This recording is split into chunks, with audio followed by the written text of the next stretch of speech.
Hello, everyone. We're back here on Talk Live. Sorry for that delay.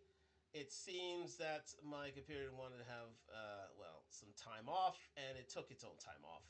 I have to get this checked out. So, again, leave it with me. Thank you very much for joining me here on Talk Live for part two of Brian McKnight and the Burden of High Value Men, ladies and gentlemen. Where we left off, well, Brian was about done with his kids, about to move on with his new life. He had married his now wife Leilani, and he had encountered his son's misgivings in the most unfashionable of ways. So we take it up.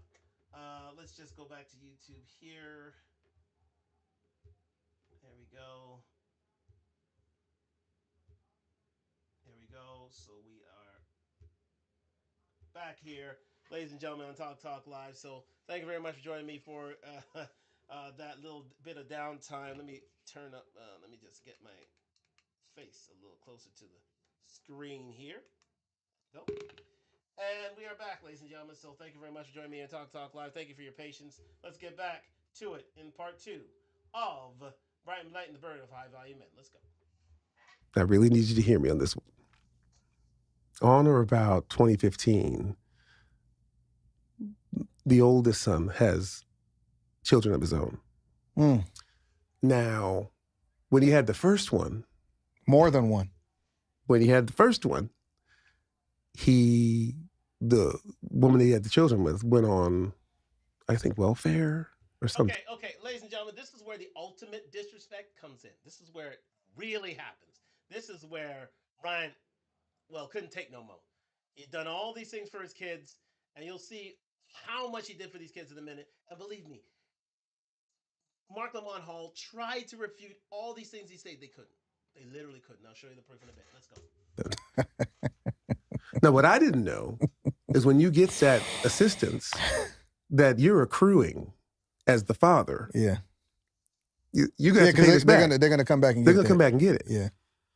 His last address after I had moved them out of my house because I couldn't take the weed smoke and all that. But I told him, listen, here's an apartment. It's brand new. I'm going to pay for it for a year while y'all get yourselves together. You are now 25 and 22. 25 or 24 and 21. So basically, the oldest one, if he were still in college, would have been out of college now, and the youngest one would still be a college. So basically, he's giving them free room and board. Think about it this way: if they they were still of quote unquote college age, but yes, he gave them all these trappings. Remember, this it doesn't stop here. It doesn't stop here. The oldest one has already had two kids, not to be disputed. He has already had two kids. The father still purchases for him purchases for him a condo, an apartment for himself, so that he can raise said family with said child. Because again, he was not having these kids live in his house with said babies. That was not happening. And that is totally fair. But remember, the gynocracy is not sleeping, and they will still hold this man to account, even though he's done all these things for him. And then, just say, let's continue. You were still trying to help them to become the men that they were supposed to be. Right. Even though they were fully grown adults. Fully grown adults. 24 and 21. Here's your place. Now all your friends come over there. Be creative. You have all these people staying with you. Have them pay some rent. $100 here, whatever you have to do while you guys can get your music. Now it's giving these guys a sense of charge rent. They can pay off this place in a short amount of time. Now, did they do it? It worked. Off the ground. They had produced a record at my house. It was out. It was doing well. My whole team put them at the Roxy on Sunset. Yep. They started doing live gigs. Not 50 people showed up the first time. The second one, maybe 75, 100 people showed up. It's going too slow. They quit. So still, now to say that this was a disrespectful father, this guy was out of pocket for the way he raised them, it's all a lie. Now here's the thing: this could have been refuted in the Mark Lamont Hall discussion and podcast. Was it refuted? Or again, no, it wasn't. To a certain point where we're gonna get to that in just a bit. Quit. Here's this apartment. You know, I'm going to pay for everything, but get your life together. Figure out what you're going to do. Mm-hmm. You have this much time. A year passes. They still haven't done it. I said, okay, I'll do another year. Here's your second year. So they 26 at this point and 27 years old at this point. They're 26 and 23 by then. 26 and 23 and still nipple babies sucking at the teat of this high value man, Brian McKnight. Heavy the burden on this man's shoulders. Heavy the head he wears the crown. He's got a new wife and family here. He's got his old wife and family over here, still trying to siphon money from this man. And he was very, and believe me, all these things could be refuted. Not a one. That's why I call Mark Lamont Hill an unresearched. Well, he's unresearched, very much so, because he gave them ample opportunity to refute all of these statements, and yet nothing transpired. All they could say, well, you're going to see it later. Oh my God, I can't wait to show you what these guys had to say for themselves. Right? But we're getting married. Yeah. I'm leaving to go out of the country, and I get detained because they're looking for him. Yeah. And we have the same name. Yep.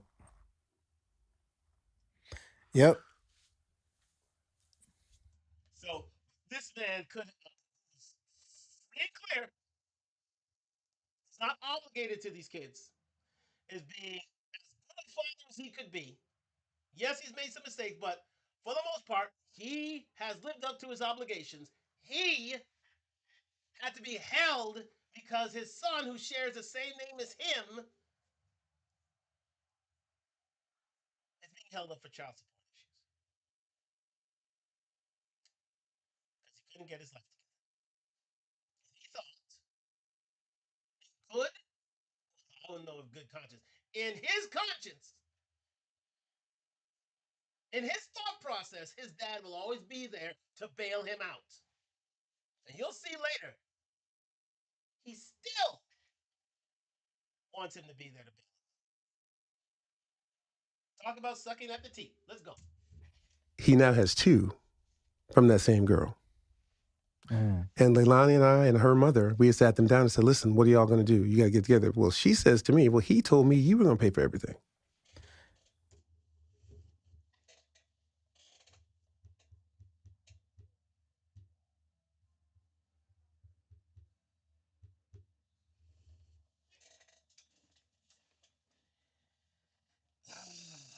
It takes a huge amount of temerity for a father to sit there and hear his son's baby mother tell him that you are responsible for the expenses of a child he took the time to lay down with this woman to make. It takes balls of literal steel to point the finger at your father and say, that's where you get the money. You got to have a big sack of cojones to turn around and say, that's him. Get your money from from this guy. Knowing you were responsible for these children. But he has been so entitled, and he could not stand on his own 2 feet. And even if he couldn't stand on his own 2 feet, he never put 2 and 2 together that once you have a child, you are an adult now. You're responsible for these children. time for you to get off your ass and support them. You see, but that's what gynocratic internet doesn't want you to hear. They don't want you to hear that this man has been supporting these children for all this time. So, because, listen, it's hyenas out there. Shout out to Crimson Cure. It's hyenas out there, and they go on a totally different system. Once you're obligated to these kids, you're obligated to them for life. No matter how much of wastrels these children are. Believe me, they wasted shed loads of this man's money. Wasted it, squandered it. Yet he's supposed to take care of these kids too. And that, my friends, is the ultimate slap in the face.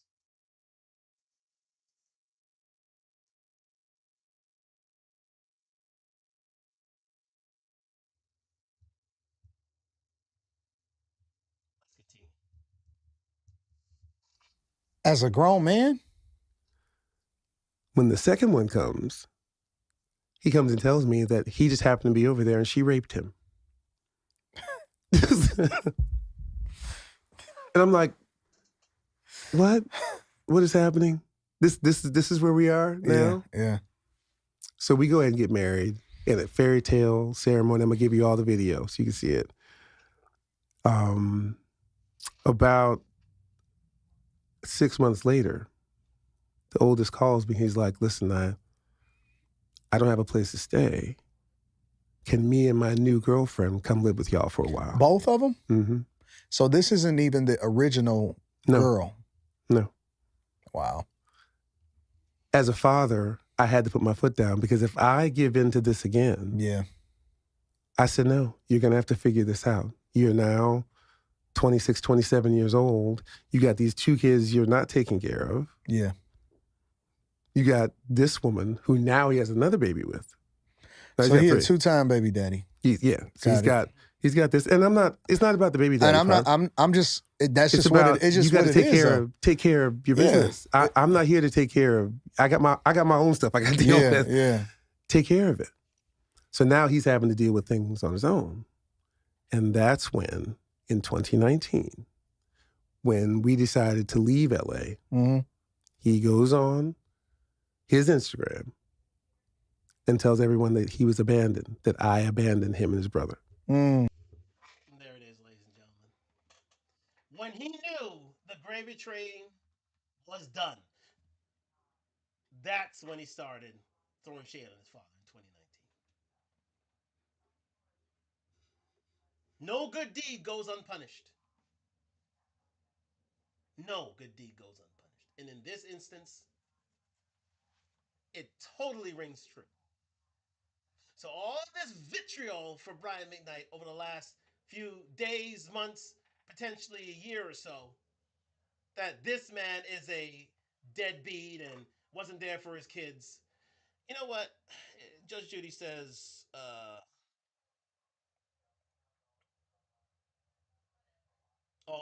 Judge Judy's always said that a person doesn't have, when a person has times, dates, places, and he has evidence, you don't have to make up a lie or something to that effect. Because it takes much more effort to continue a lie than it is to just tell the truth. This is easy for him to tell the truth because he's had times, dates, places, evidence at his disposal. He's had orders at his disposal. He's been through the court system ad litem. And yet, he's a deadbeat dad. Because here's the thing: these kids weren't getting what they always wanted. They never had a plan for anything because these kids had zero work ethic. Zero. As many kids of nipple babies don't, because it comes too easy. Myron always says it himself. You'd rather get investment advice from a self-made millionaire than a trust fund baby, because a trust fund baby never had to get it out from the mud. And these guys are trust fund babies. These guys are nipple babies. Yet Brian is the deadbeat dad. But we all know why he was the villain in this whole storyline, because he married a Filipino woman. Let's call a spade a spade. He married someone outside of the diaspora. That's why he was villainized. He took his money outside of there because, listen, this what their love, Leilani's and Brian's, was one of true love, true organic love, not something that was slapped together and these people were obligated to carry things through to its faithful end. But this was the end. And shout out for Brian for putting his foot down and saying, nope, I am not paying for your mistakes anymore.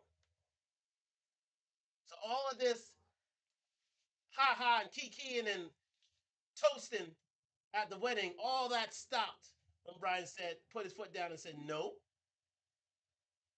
you will not be my nipple baby no more. So to all those critics of Brian, I really want to search inside yourself and say, did you really want to hear the evidence? Did you really want to answer the questions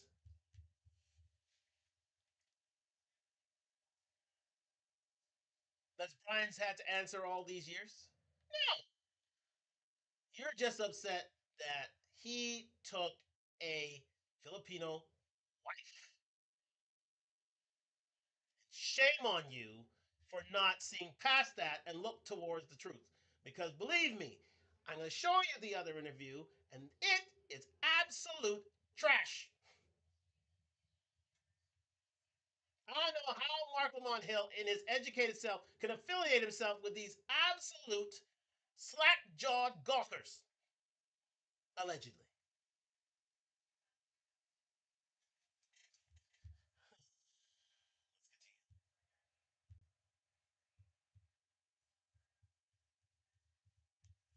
Hmm. Abandoned. Yeah. And let me say this. I just have to say this because I was having a conversation and a girl overheard and I said, yeah, I'm gonna go talk to Brian McKnight and I want to get his perspective and his words. And the girl was like, no, because he abandoned his kid. And I'm like, wait a minute, you don't even know. You going based off of a, do you not want to hear it from all sides first before you come to this conclusion? But see, this is why guys are so bitter. And this is my opinion. I know I'm interviewing you, but this is my opinion. This is why guys are so bitter because anybody can spin a narrative and then it completely, try to ruin your reputation that you've spent a lifetime building. And instead of us having these grown men hold themselves accountable and take care of their business and take care of their kids, now they basically are baby boy. Absolutely correct. Great diagnosis from Anton. They are baby boys. But this is what happens when you're affiliated with hyenas. And when the hyenas control the culture. You don't want to hear the other side. You don't want to get both. You don't want to be an arbiter in these activities. No, all you want to do is choose a side that clearly didn't choose someone that you liked, like Ms. McKnight. She's very silent on this whole subject because she knows there's not much to answer to here. So try and throw this man under the bus all you want, but for someone who has an analytic mind such as myself, I want to hear both sides of the story. You know what? I heard both sides. And you know what I heard? absolute drivel from the McKnights, the ex McKnights. I say that because we're going to get into the fact that Brian didn't want to be affiliated with these people no more. It's baby boy. It's literally baby boy all over again. And it aggravates me because they've benefited from you, but haven't really lived up to any expectations whatsoever. None. That bothers me. It does bother you because you gave them everything, every advantage possible, and they wasted it. Absolutely threw it away. Threw away their schooling, threw away the chances at success in the music industry, threw away the trappings of wealth. Believe me, it doesn't stop there at the apartment that Brian picked up for them.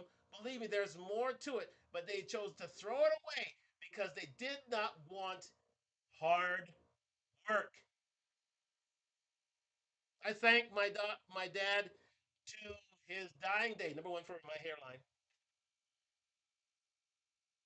Late 40s. Still got this. Can't believe it. It's true. So I'm one of the lucky ones, to be sure.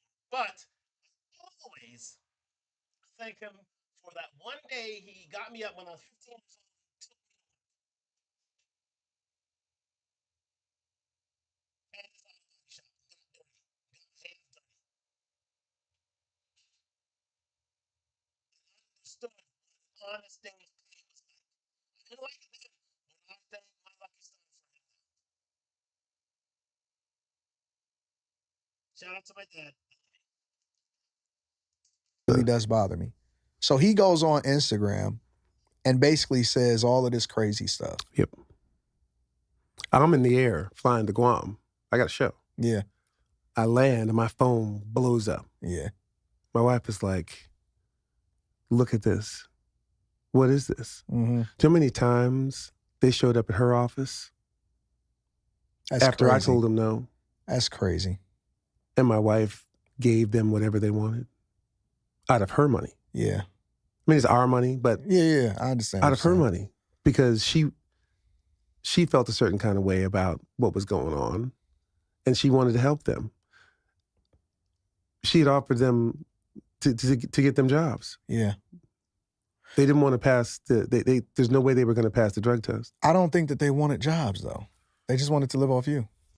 Absolutely correct, Anton Daniels. They wanted to live off him. They had no work ethic. They did not want to sacrifice. They did not want to. They did not want to make a name for themselves. They did not want to live off and extend the family name. No, all they were there for were handouts. Handouts. That's it. That's all they were there for. That's it. Handouts. Give me money. Give me money. Give me money. I don't want to work hard for it. Give me cars. Give me money. Give me apartments. Give me anything. But I'm not doing absolute jack shit about my milieu in life. Because I hate the word situation. Everybody hates situation. It's so overextended and overused, to be fair. I don't want to deal about. I don't want to do anything about my circumstances. I don't want an honest man's pay. Because I'm sure if they gave an honest day's work for an honest day's pay, they would still be there. I can guarantee you that. But he saw no thanks through their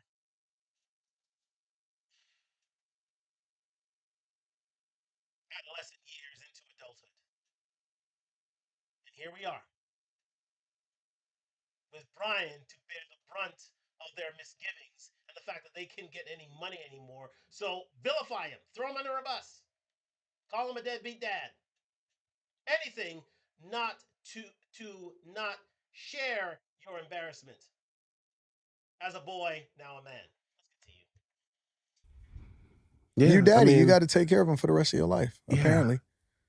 So where does the clash happen between you and your ex-wife to where ultimately it leads to death? Sorry, I have to stop this. Because believe me, I've had this in my family. I've had this in my family, believe me. Where my father had to take care of his siblings. The male siblings, mind you. Not the female ones. The female ones, they don't care. Male siblings now.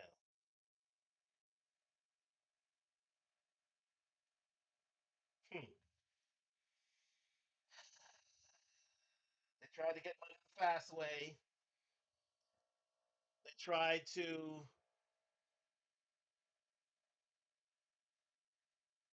contribute. They tried not to contribute to their own circumstances, and were always there to my dad asking for handouts. I saw it constantly, consistently, to a point where now are they self-contributing parts of society? I know this story all too well.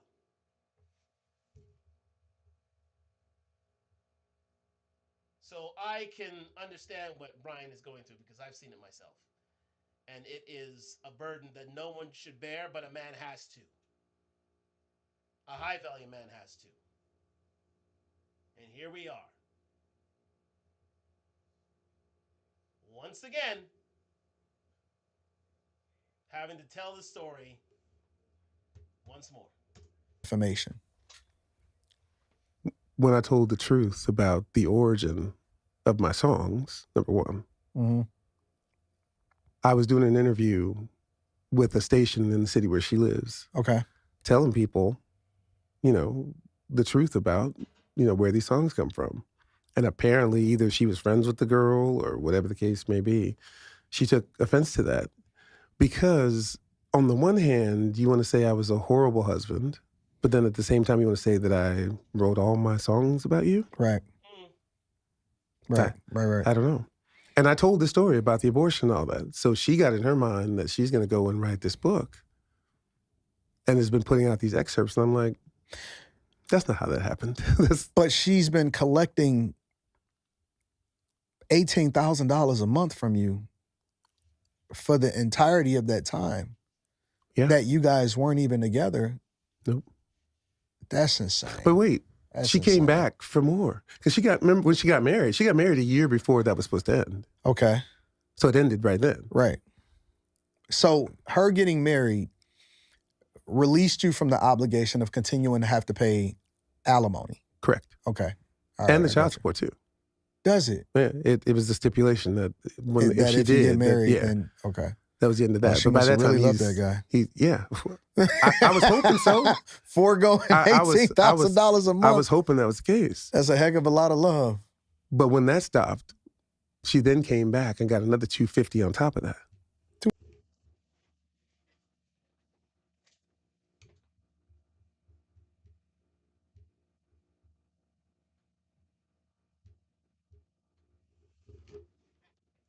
$250,000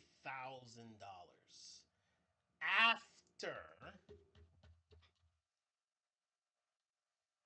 divorce from said man. Her new husband, where all of the child support and everything stopped, but most of these guys are adults, so that was going to stop, period. But after that divorce, kept her name and came back asking for money, demanding cash. She got another $250,000.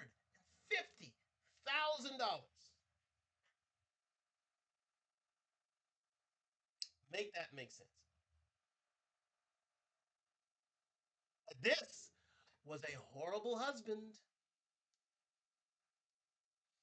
This was a deadbeat father who didn't care for his kids. That's what the gynocracy will have you hear. This man was horrible to his first wife and children, yet I really amazes me is that even though this man was horrible, they still insist on keeping the family name. You ever think about that? Even though this man was worse than Satan, allegedly, and he was not forthcoming of love or responsibility or leadership of any kind, they still kept his name.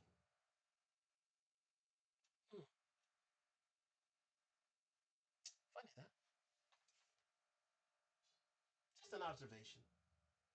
I like observations. I really like observations. I do. Let's continue. 250 what? 250,000 No way, B. for a publishing thing I had gotten 10 years before. Seriously? Yeah. But when she did that, I put in there, like, I'm going to give you this money. Mm-hmm. But you can never, ever, ever, ever, ever again come back again. Ever. And I can document. I have all this documented. Yeah, no, I understand. You can never come back again. Do you know that last year she tried to come back again? That's crazy. And I swiftly. This is an awful man who never looked after his children or his wife, never gave them the trappings or wealth or success, never tried to set them up for any sort of good life, yet even after all the vitriol they spewed against this man right here, sorry, here, this guy, right here, they still wanted money. They still wanted their hands filled with lucre.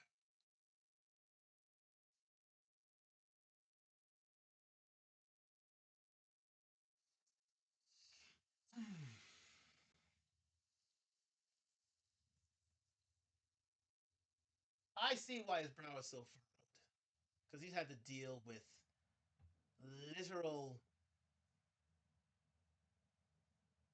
yokes around his neck for the last near 30 years. And yet he still keeps smiling. Why? Because he found true love and true family. Yet you're not supposed to have that. You're supposed to suffer as a man. You're supposed to suffer. Because remember this the saying, a man would sacrifice his happiness for his family. A woman would sacrifice her family for her happiness.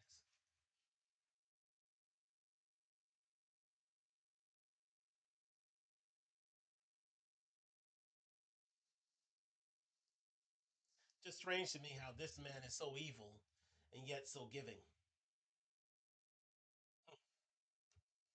Had to send the letter back to Laura and say, did she not tell you about this? You guys have been divorced for well over 20 years. 20 years. So how does she continue to be able to come back to the well? Well, she tried. And I think she may have been entitled to some of that money in 2013 or 14, whatever that was. Right. But that was the end of it. Yeah. That was the end. I gladly gave it. I'm like, will this get you, will this end this? Yeah. It's always about money, Anton. So Always. then at some point you file a defamation lawsuit. What is that? What is that?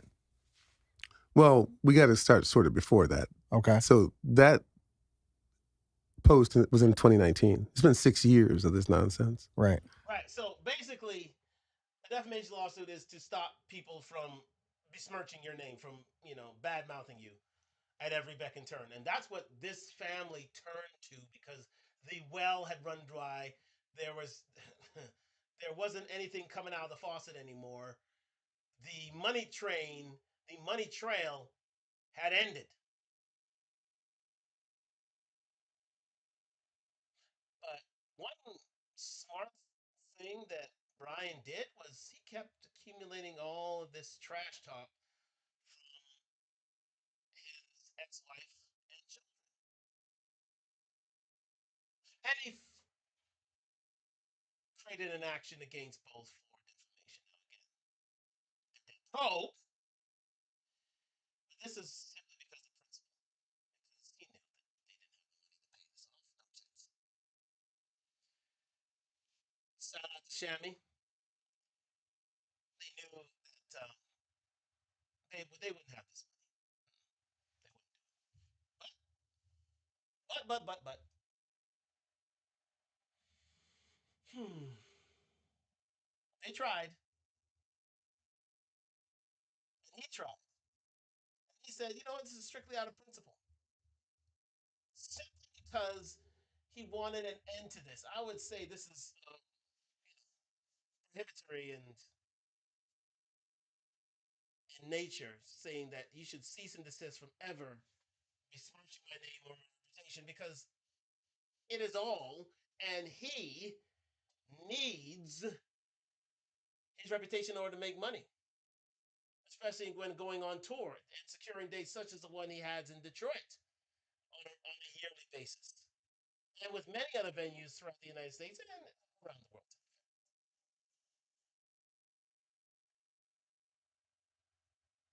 So for them to trash talk him and call him all things outside of a child of God,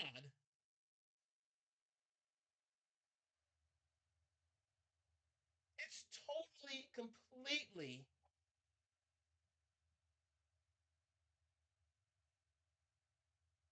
destructive to him because he needs this money. He needs his reputation pristine so that he can go out and make funds for his new family, not his old one. But since they're not getting that money, what do they try to do? Try to cut him off. But you'll see in the next show. It's totally ironic that they tried to badmouth him, and finally, through this judgment, they were they had to stop. They had to stop. Everything that I've just told you has been sitting on my page. And that's when I said that I disowned them because you can't try to ruin my name, Yeah. try to ruin everything that I built, and then think you're going to inherit. I think people don't understand what these terms mean. And you, somebody who's created something, understands that when you die, someone is going to inherit. Right. You get to decide who those people or persons are going to be. Correct. Why in the world? And I see people say this all the time. There's nothing my children could do. I was like, I disagree. I disagree. Yeah. You tried to tell people, because there are people who will say that there's nothing I can do. And that's fine. But just know you're doing I think it that based they on disagree lies. too. You're doing this based on lies. I don't believe that they believe that. That's what I did. I chose, and I've chosen who's going to inherit. Right. You can't try to ruin me and then think that you're going to inherit on top of that. So is there That's the lack of foresight these ex McKnights had. I call them ex McKnights because I don't know. I don't know how they add to his legacy. I think they take away from it. But when you take this path, do you really think you're going to be in the will and be bequeathed a a part of his fortune?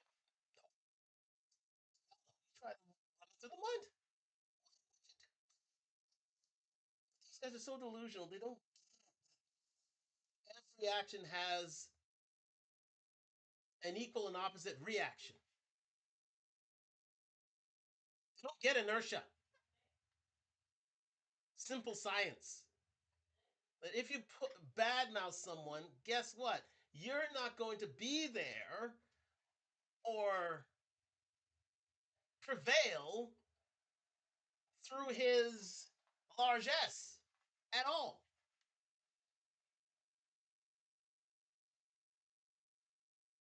What are we doing here, guys? Did you think that you can badmouth him? He'll come back to you and say, "Oh yeah, here's that money I owed you." Oh, what man? What high value man? What any man? What man? Period would do that? What anyone? What would anyone do about it? Probably what he. They never believed this would happen, but it did. Now that's why they're so angry. If you heard her recording, which I don't have here today, but she was seriously angry because he messed with the bag. He took the bag away. He literally said, "Nah, I'm gonna keep this bag." Anything that lived between us is dead. He's with his new family. He's with his stepchildren and new addition as well.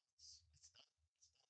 Any possibility of reconciling, right? Let's say, for example, hypothetically, that they get their lives together and they take care of their business and responsibility and then they apologize for some of these things. Do you ever see yourself ever coming back from that, or do you just want to completely wash your hands because it's almost like enough is enough? The time has come and gone for that. Yeah. How would you know that someone is actually sincere Yeah. if they've doubled down and tripled down and quadrupled down? Even as of today, the threats, death threats on my infant son, death threats on my wife, death threats on Jack, death threats on Julia. Mm-hmm. Those things don't go away. The damage that you have done has gone so far. Death threats. You can't make this stuff up, but money's the root of all evil. Yep. That there's no coming back from that. That's unfortunate. It really is unfortunate. So, okay. So now you got the judgment, right? How do you feel about this judgment that was ruled in your favor? I believe it was for $8 million. So it's not about money. It's about what has been done to us. Yeah. It's about the principality of the situation. See Friday. Shout out to Friday. Shout out to Ice Cube. Yeah. What is that actually worth? She doesn't have $8 million. And Faith on Love for me to face. Dollars. Yeah. But whatever she does have, as she continues to promote a book that's filled with lies, Yeah. when we got it, it's just filled with yellow. Mm-hmm. That's how ridiculous. There's no dates. There's no times. No. It's so convoluted and confusing. And much is the Mark Lamont Hall interview. It's the same thing. It is confusing, convoluted, absolute drivel. It's like you took home the Jada Pinkett Smith page in book and thought it was going to be a high-end literary find. You would be deeply disappointed. And so was that book. And so was that movie, to be fair. It's an absolute car crash of nonsense. That's what this is all about. Yeah. People can sit back and they can judge me and do whatever they want to do, when all they really had to do was go on YouTube and click, and you can see, oh, there they are as adults singing together. Well, people aren't going to do their research, right? That's just, it's too much work for people to do their research. Yeah, exactly. And Tom's right. Analytical minds, what are those? People listen to both sides. What is that? I have no time. I have a Twitter / TikTok / Instagram mind. I need to scroll. People's attention spans are dwindling by the minute. Unless you're such an erudite individual that you can, see through the dribble, but most people can't. The rank and file definitely can't. I doubt very much that they get by a grade 6 level. Which is funny. They can go on and write a lengthy comment. Yeah, though. of course. Absolutely. Seems like to me it would be a whole lot easier, particularly with someone who was apparently so beloved. It's funny to me when they say, "Oh, I was such a huge fan." Well, my actual fans were there, Yeah. and they saw, and they know that this has all been BS from the beginning. Yeah. What's the future like for Brian McKnight? Because you've accomplished a lot. I think that you're at the tail end of this. I don't want to say persecution, but this headache that you've had to endure through for an extended period of time. What's the future like for you? Like, how do you see things playing out? Do you plan on moving again? How does this end? I got to tell you, having Junior in my life. Mm-hmm. When you read in the Bible about how God puts these two people together and they're fruitful and they multiply, Yeah. I finally felt what it was like to be in love with someone, to sit down and say, hey, let's have a baby. Yeah. And to make that come to fruition, to plan it, to be there, to the excitement that comes along with all of the things that you dream about with that. It Was that her suggestion or was it your suggestion? was both. It's funny, Leilani's dad at our wedding was very prophetic. Mm-hmm. Neither one of us was thinking about babies. And he said, at the end of his speech, he says, okay, now you can give us a grandbaby. And we were both like, ha, ha, ha. But what you realize is that the person that you're in love with, don't you want to see what a life would be like that you create with them? Yeah. I'd never done that. I'd never, every time that it was, sounds crazy, but it was a hassle. Yeah. It was, and a hassle of my own doing. I shouldn't have been with that person. Yeah. I should not have been with them.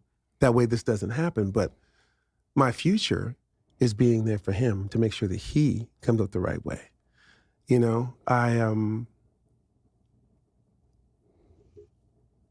love my family so much, Anton. It's yeah. Every time we talk on the phone, I can hear him in the background. Yeah, yeah, because we're always all together. You know, it's not about my career. Yeah. It's not about, because here's the thing.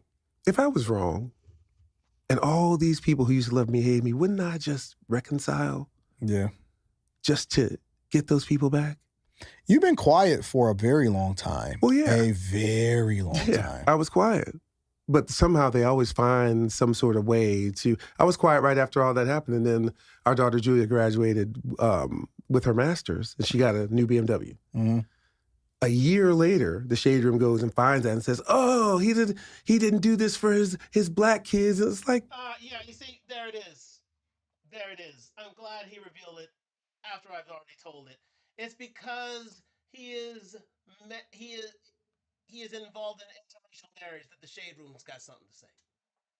That's why. He bought his stepchild a BMW, something that he already did for his for his biological children. Sorry. For his biological kids, he bought them cars. And now you can see now, you can go on GoFundMe right now. Oh. I'm going to save that last bit for you. Believe me.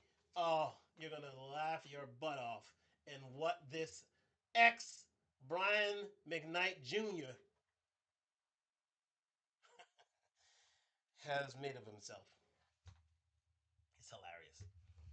they had 5 brand new cars before they were 21. What are you talking about? Right. But y'all don't, that was before social media. So you didn't get to see that. They'll always find a way. It's like, well, you're washed up, you're this. Well, it sure doesn't seem like it, because anything I do, I breathe too hard and y'all are running away with it. Right. You know? Even when it comes down to the naming of my son, Mm-hmm.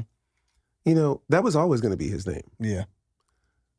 The problem is that this other person decided he wanted to ruin that name. Mm-hmm. So, you know, in 1850, Nathaniel Hawthorne wrote the Scarlet Letter. Yeah. His Scarlet Letter is that old name. He can have it. Since you tried to ruin it, you can have it and you can explain. Because you legally changed. A lot of people may not know. I changed my name to be my son's name. Right. You legally changed. Well, you still have Brian McKnight. Yeah, but my middle names, our middle names, and now he's my junior, and that's who he is. Right. He was. If that's not the ultimate slap in the face, I don't know what is. When you literally dislike your son, your biological son, your first biological son, so much that you change your name to your new one.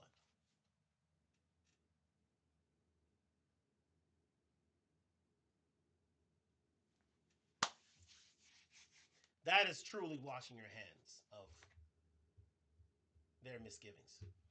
Made from love. And even the whole products of sin thing that I was saying that they weren't made from love, and that's what this is all about. Yeah. When you start things the wrong way, this is probably what's going to happen. Wow. He said they were. If you didn't catch that, he says they were made from sin rather than from love. The McKnight kids. One, unfortunately, has passed away, and the other is unfortunately, well, fortunately, really, asking for money in a very, very special way. We're going to reveal that a little later. Don't worry. Making somebody choose between the parents as one of the parents is one of the most wrong things you can possibly do. Yeah. We all had a great relationship. The one part of this whole situation that wasn't there was that their mother didn't get participate in this new life. So they can't. Right. So what advice would you give to younger guys that are considering getting married early or considering having a child early? What is the recommended age? And I know it's based off of maturity, but if we just had to shoot an age out there, what do you think is an age where guys should probably start to evaluate whether or not they actually want to be in a relationship long term and if they want to have a child with the woman? I think it's some of the same things you talk about. You know, until you are financially responsible, Mm-hmm. until you are mature enough, until you meet who you deem to be that one person that you know that no matter what happens, you're always going to be together. I don't think you should be entertaining that at all. And I don't think you should be having sex with anyone. I don't think you should be out here playing the field or doing any of that, because this is the way lives are ruined. Yeah. Period. Very much tried conservative in his outlook, ladies and gentlemen. Matt Walsh should be proud. Nick Fuentes, to a certain extent, would be proud as well. He believes in the religious uh, way of doing things, and you know, all the power to him, because he's seen what it was to live in sin, and it didn't work out for him. His two children weren't exactly born of love; they were born of lust, and they didn't turn out well. They didn't turn out well at all, and the marriage was soon dissolved after 2 years. After this, marriage of obligation, um, that was done within 2 years and over in 10. I believe, yeah, 2013. They were married in like 90. I think it was like 90. So they had extended, I think, about 12, 13 years. Yeah, he was done. He moved on to someone he truly loved, had a baby with someone he truly loved. And yeah, people are hating because this man was able to love again. Men aren't supposed to be able to love again. They're supposed to be sacrificing themselves for their exes. That's what the gynocracy will want you to believe. If you as a man are indeed, and this is where the red pill comes in, if you are indeed in control of your finances and can find a woman who will bring your life happiness and joy and not failure, she's feminine, friendly, cooperative, submissive, you've got it made. That's exactly what Brian has now. A story of love rather than of obligation. You said that something that you said in this interview that resonated with me. You said that if you had to do it again, you wish you would have been a virgin. Yeah. With meeting your now wife. What does that mean? Like, because a lot of people won't be able to really put that together, because I think that we're Very, very much Nick Fuentes, very much Matt Walsh, very much traditional conservative viewpoint. Also, Ben Shapiro would adhere to that.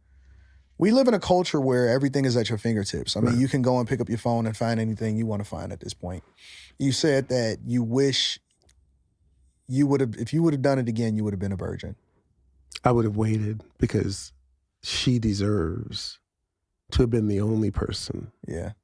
that knows me in any way. Do you think that y'all met each other at the perfect time?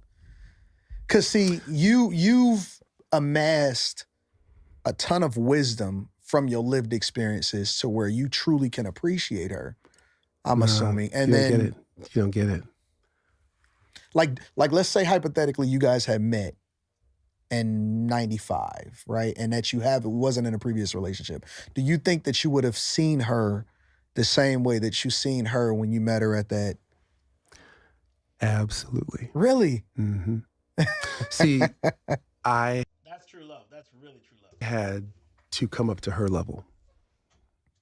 Now, some may say that's simping, and I don't agree. I don't agree with that because she's everything that I wanted. And in order to have her, I couldn't be down here anymore. I should never have been down there. You know what she taught me? That I'm worth something.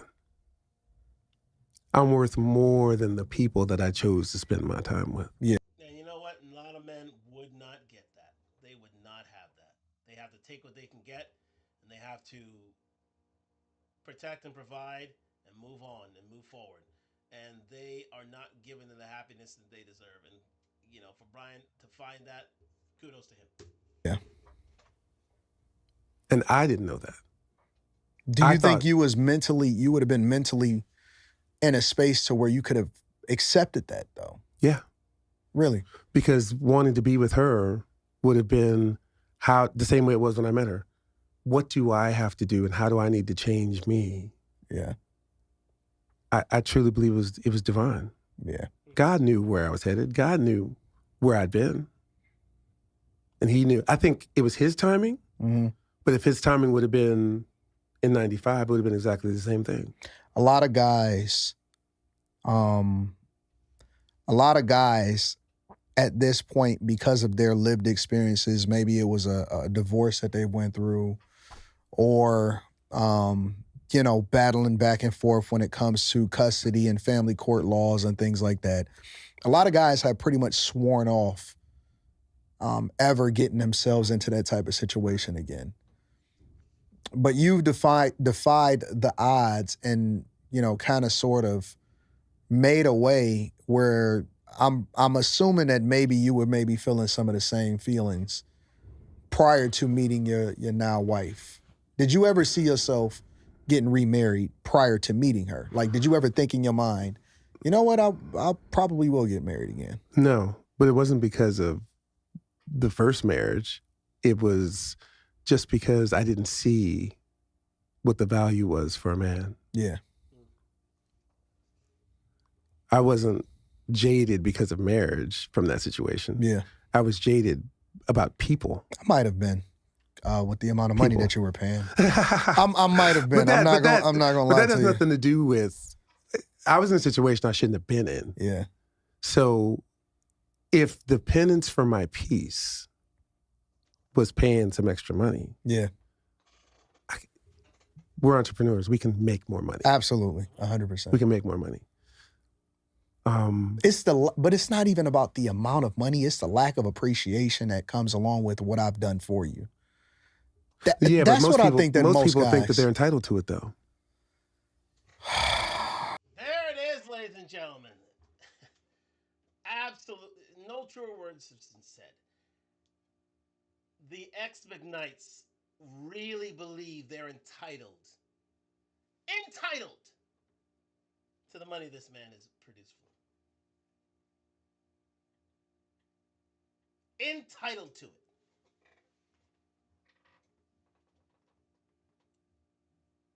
Ms. McKnight, the ex-Ms. McKnight, thinks that she's entitled to that name. The McKnight children still think that they should be getting handouts from this man as they're moving into their 30s. Still think they're entitled to his largesse and his fortune, even though they continue to badmouth him to this day. You'll see in a minute that I ain't lying. The idea that you're there so you get X, Y, or Z. Right. There's a lot that happening right now, as we see. But at the time, I just wanted out. And I didn't want to fight.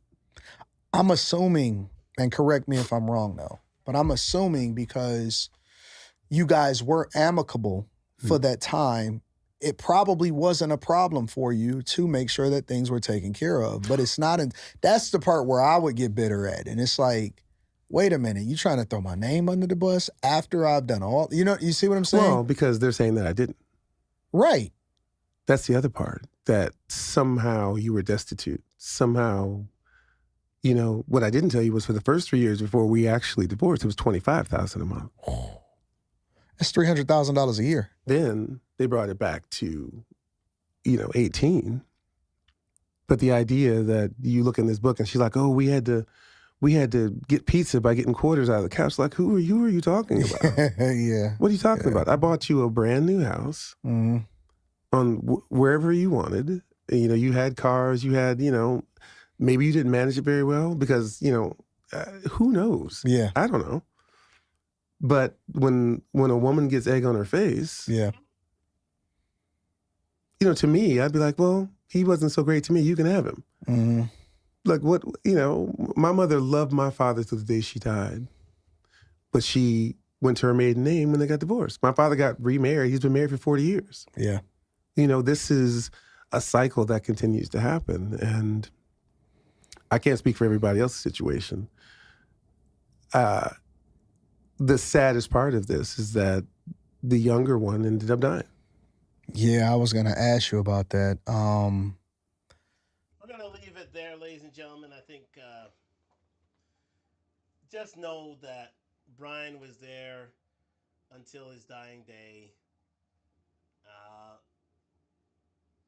you're gonna hear a lot of stories to the contrary of that he wasn't there and such, and also his wife, his now wife Leilani, was there to take care of him because she has I believe she's a nurse practitioner, someone in the medical field, and gave care to her son, which had a had misdiagnosed colon cancer until his dying days, and this is one of the more uh, curable cancers of them all, colon cancer. You can look that up.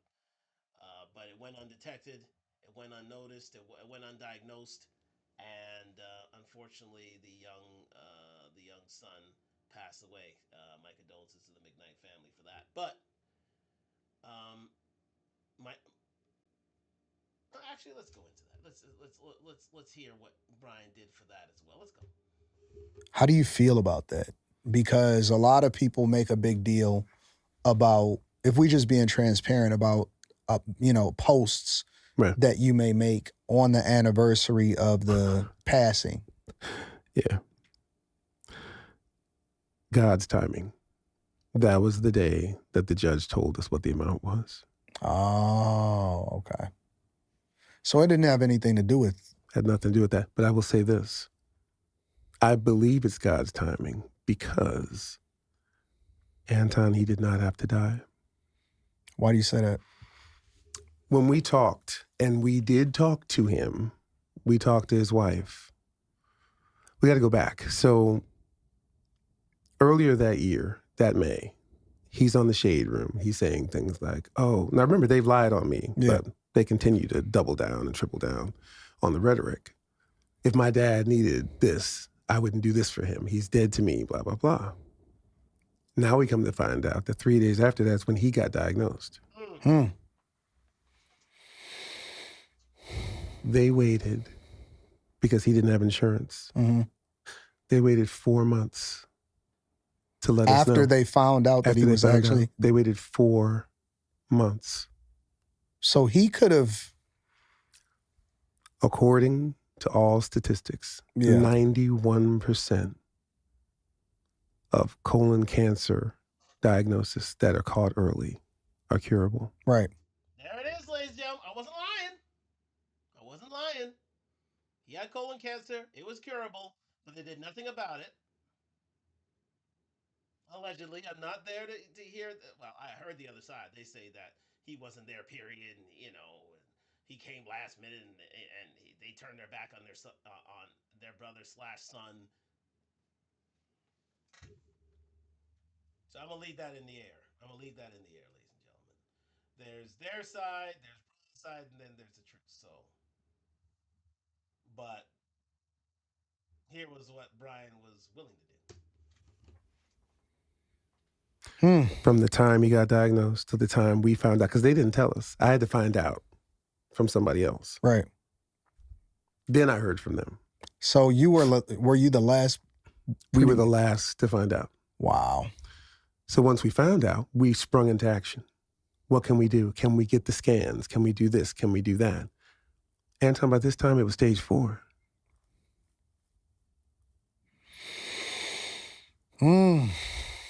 That's crazy. Stage 4. So you've lied on me. Right. You don't come to me. In my opinion, they martyred him so that they could keep this going. That's deep. That's really deep. That's what I truly believe. Yeah. Everybody's heard that voicemail. I will leave with you the messages that we sent. Leilani sent a message that said to his wife, you don't even have to tell him that it's us. We just want to help whatever we can do. And then they're like, well, he would have had to stay at your house and they wouldn't have been able to see him. I'm like, we never made that a stipulation. Mm-hmm. The facility that we found that the only one that would allow him to come was closer to our house. Right. That's why we have an entire apartment downstairs with its own entrance. His wife wouldn't have to work. You can take care of him all day. Leilani wanted to take care of him. And his mother sent that message after we sent the message to him. That's insane. This is what happened. So and it gets worse. So she puts out the book in January. She's on an interview, I think in February, with Foxy 104.5, whatever, in Raleigh. They ask him how he's doing. She says he's healed. He's healing and he's doing fine. He's doing great. Now, I realize they blocked us all on social media. We don't know what's going on with them. Mm-hmm. The next thing we know, he's passed. Wow. So despite all of their misgivings, he forgot about it. He wanted to take care of his son. They didn't give him that opportunity. And so he died.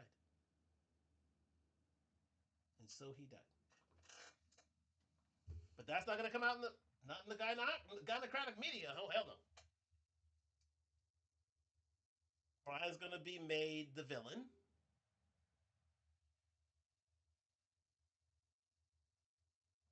But Brian has told his story. Again, times, dates, places. And yet, he's still being vilified to this day.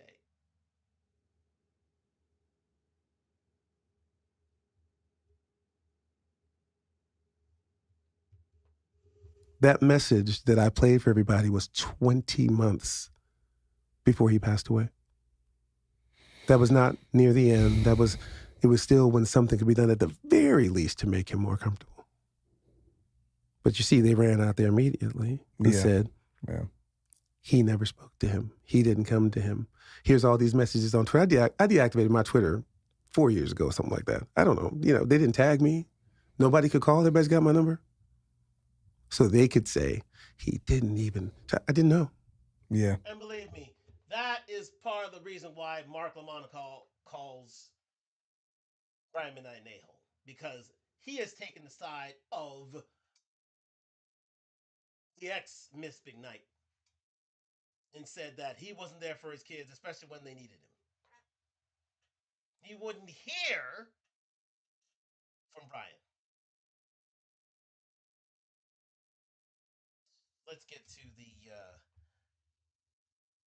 here we go. Let's get to the Joe Budden track that everybody's talking about. Anyways, Joe Budden was all over this the other day. Let's continue. But yeah, it's sad to hear their son has passed through unnecessary means, but here we are. But yeah, here's the word from Mark Lamont.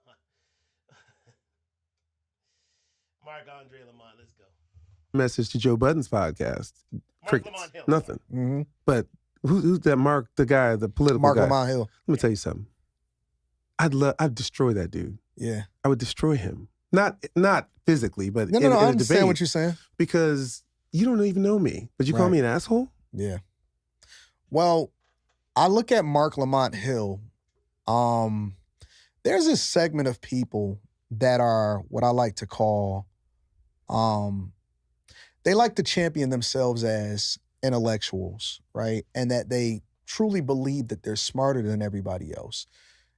But I don't really believe that because I never see the results. Right. It never translates, right? So I see people hand him his. I see people handing him his ass all the time. yeah, it's easy to. I mean, it's easy to say that I'm the smartest guy in the room, but it doesn't necessarily translate into results, Right. right? So I decided that I would do stuff on my own, and that I would have the conversations authentically with people that I actually value. And getting to know you over the years, I'm happy that you had an opportunity to tell your perspective and your story on my platform. Let me ask you one more. We're going to leave that there, ladies and gentlemen. He asked one more question in terms of what he had to deal with in terms of his life and what advice he'd give out. But I think he's given out a fantastic story and all verifiable. But again, the other side doesn't want to do any research. Research? Oh man. Well, you know what? It's like they say, and this is really an FBA African American story, but still, the African diaspora can learn from this in the sense that it's the old saying: if you want to hide something from black people, put it in a book. But this is not a book. This is real life. He's actually told this. They'll still deny that he is a good dad. They'll still deny it because he married a Filipino lady. That's what it comes down to. But let's hear from the other side, ladies and gentlemen. Let's hear from the other side. We have a few minutes left here. We've got another 20 minutes. I want to hear from the other side. I am all about transparency. So this is the Mark Lamont Hill interview. This is the former Ms. McKnight. Uh, as they tell all, let's hear a few snippets of things here anyway. So this is making like first off. So we're just gonna go through, and I really want you to hear the end piece. The end piece is all. It's everything because it really wraps us up into a tiny bowl.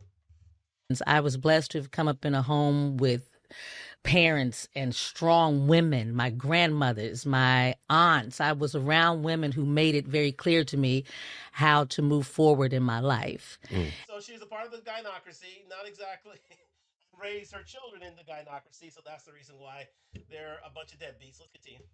And he spent enough time around my family where it would have been clear. It was so disturbing because I'm in my mind, I'm thinking there were people here during this period of time that's being discussed who clearly know a different situation and a different side of the story. I mean, even when this one was born, the comments made about, how they were here and how they were made.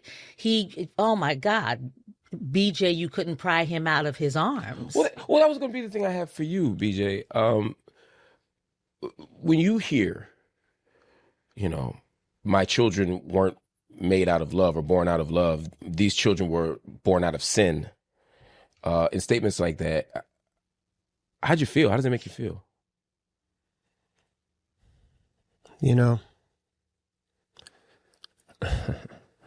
It's interesting for me, to be honest. It's different. Mm-hmm. It doesn't sting. It doesn't hurt my feelings because I understand. As someone who has been in my own, I've gone through it all. I've gone through everything my dad has gone through in half the time. You know? So yeah, exactly, because his children are made out of sin too. He followed after his dad, so he can't really say much about this because he's got 3 kids by 2 different baby mamas, and these kids were made out of sin to a point where he asked his father and his new wife money to take care of them kids because he weren't he weren't about to get a new about to tell himself he's already out of school. He wasn't preparing himself for life. He thought his daddy was going to take care of that. His daddy would be awarded the bill, and he'll find himself somehow, some way.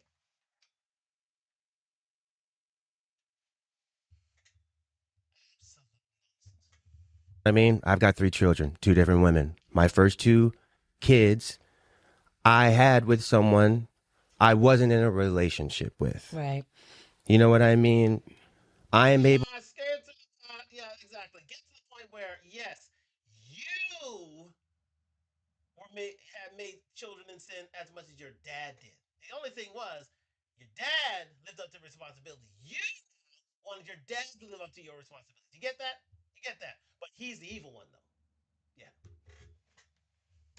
To put myself in my dad's shoes and say, okay, well, if you were 19 and 20 and you weren't ready to have a kid yet, I know that there had to have been conversations had around not having me. Remember, Brian said he wanted to have, well, he wanted a child, but the wife made the decision and she gave birth to the son, knowing that this man was about to have, well, potentially lucrative time in the music business. Let's continue. So, and from that standpoint, I can understand that maybe what he's trying to say out of spite and pettiness to hurt my mom. No, it's because your mom tried to hurt him since 2019, when she knew she could never get back in his life again.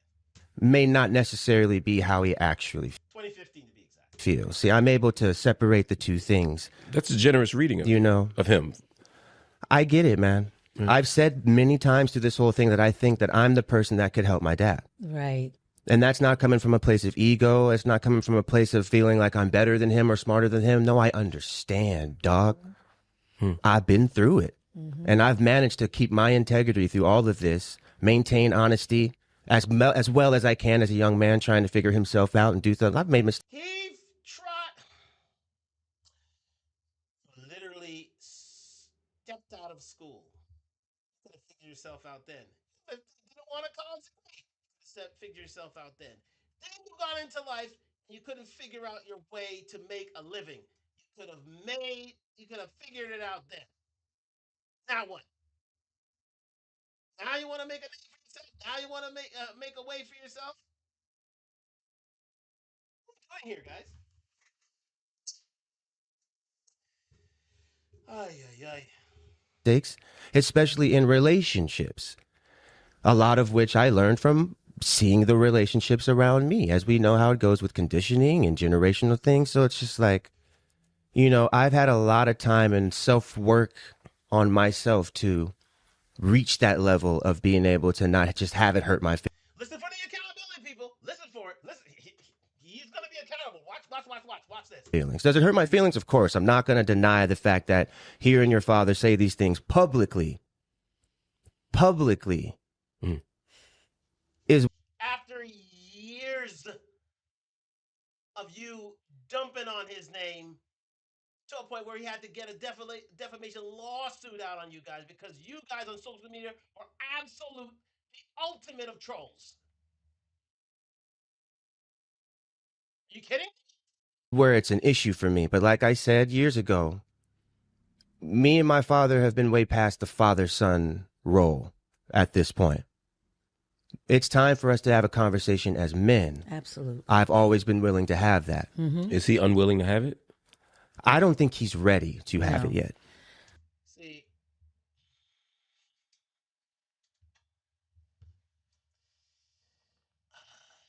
this is a play. An absolute play. Yes, if done in good, if done in good conscience and the betterment of family and healing, fine. But we all know where this is going. We all do. You'll see it in a minute where this is actually going. Let's move on. And that's not a jab at him. Mm-mm. Well, let me ask you directly, though. Have you tried to have that 100%. Mm-hmm. 100% for years. And when you reach out, Just to be as fully transparent as possible, because that's what I plan to be today. Yeah. My father told me that the only way that he would have the conversation with me is that if I went online and told everyone that I was lying about the initial post that I made back in the day. Was that 2019? 2019, Yeah. yes. And if you aren't familiar, I made an Instagram post back in the day. I mean, pretty much saying that, it was. Here's coming, people. He's closing his eyes. He's trying to twist to make it sound good. But believe me, that 2019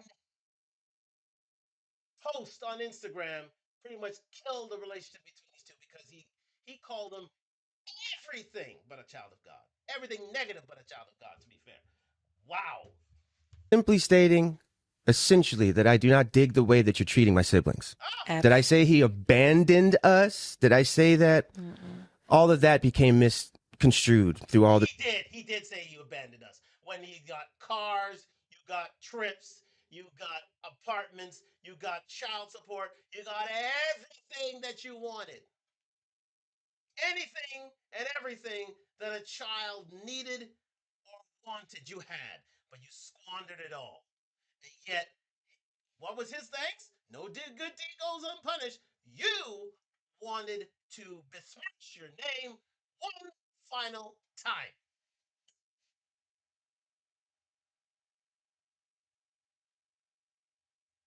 That was it. But don't worry,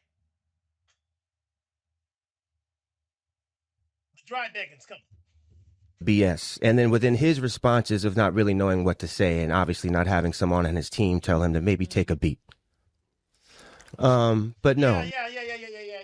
He needs to take a beat, even though he never did. But your dad's fault for not taking a beat, right? It's your dad's fault for not taking the beat. Okay. But everybody in the gynocracy, every hyena out there, believe these two right here because remember, it's believe all women and progeny. As silly as All of this stems from the fact that the one thing that I will never tolerate, nor condone, nor deal with is you mistreating my family in any way. No. Was it my post petty and spiteful? 100%. I knew, because I knew my dad, that was the only way to get his attention. I've been clear about that. I was trying to pull up the post in 2019 though, because it's definitely being framed now as if you said he abandoned me, Right. which of course raises questions given your age and other things. Of course. What were you trying to communicate? Yeah, which were never true. And it's already been proven here earlier on the Talk Live. Brian's already gone into this ad litem. He never was abandoned. He's just butthurt that he couldn't make another dollar out of his dad. In 2019, what exactly were you trying to communicate? That I would never do that. Do what? What's the thing? Turn my back on my children, no matter what. Okay, that's enough. Okay, we're going to move on from there because quite simply, this man has been fed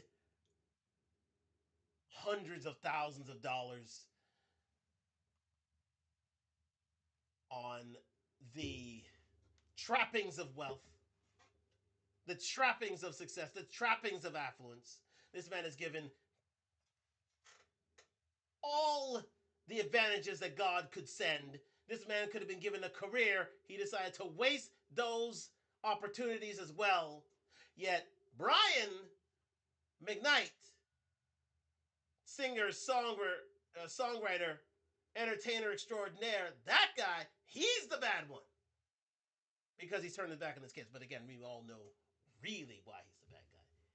Because he didn't go he didn't go, all the way back to black, if you know what I mean. So we're gonna stop that. There are 1,000 lies told here. Let's move on. To another bit of this this thing here of this interview. Thank you very much for joining me in Talk Live. We're just gonna whiz through because if you actually had to look for this yourself, and I encourage you to do so, you can see that these guys brush through all of the details. They just they skim through all the details. They never get into brass tacks. All they have are accusations, lies, innuendo. But it's the end part, which is the coup de grace. Hold on. Let's move on forward through this interview. Let's move. Let's hear some Want more. you to be a certain kind of person, a certain kind of resilient. Is it possible that that's what he was trying to do? No, nope, because a lot of things always would come with conditions. Even in situations that he and I had to try to negotiate things with. Well, if you do this, then I'll do this. Till it became a point where once again it had to be very clear. No, this is what you are going to do. This is what you said you would do. This is what you're supposed to do. And just to piggyback off of my son, Yeah. there was a clear plan set in place in our divorce. Yeah.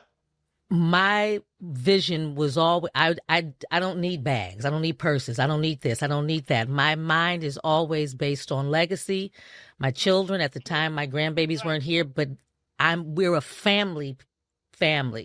So things that I set in place in our agreement were things to set up protection because I knew who I was dealing with. Okay, so see, this is where we get off the beaten trail again. See, she got first 25, then 18, then $13,000 a month in child support. She was earning up to $300,000 a year from this man after the divorce, and that was tip of the iceberg.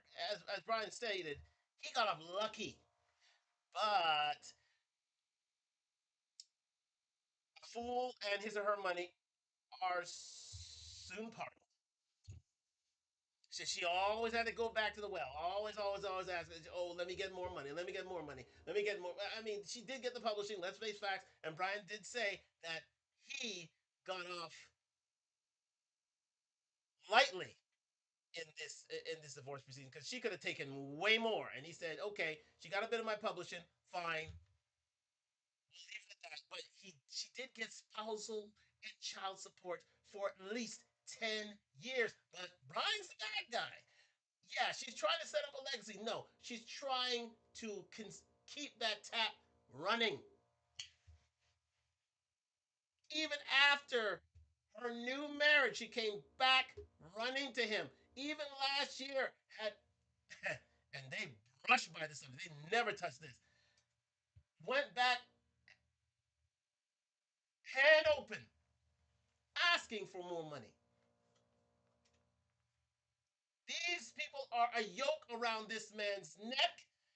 Oh, I just want to find where's that story where Ms. McKnight continue with the family name. I'm looking for that story. That one, and then we're gonna go to the end. Let's continue. There, and once again, like my son says, these are things that he opened these things up. There were accounts that were to be set up so they didn't have to go to anyone. There were You see, they have accounts set up. There is this and that. They're all at the trough. They were consistently at the trough, even though they received settlement, spousal support, all these things. They were accounts set up. So she was still handout. She was saying, "Please, I want more. I want more. I want more." Remember what Brian said? He said, "After this $250,000, we're here." That was 12, 13 years ago. But she still wanted more. She still thought that she was Ms. McKnight and they were still married, so she was obligated to that money. Sorry, that money and that money trail has ended. And you have to live with your consequences. If you can't save money, well, that's on you. It's not on Brian. You can't keep coming out, arms open, hands open, and looking for your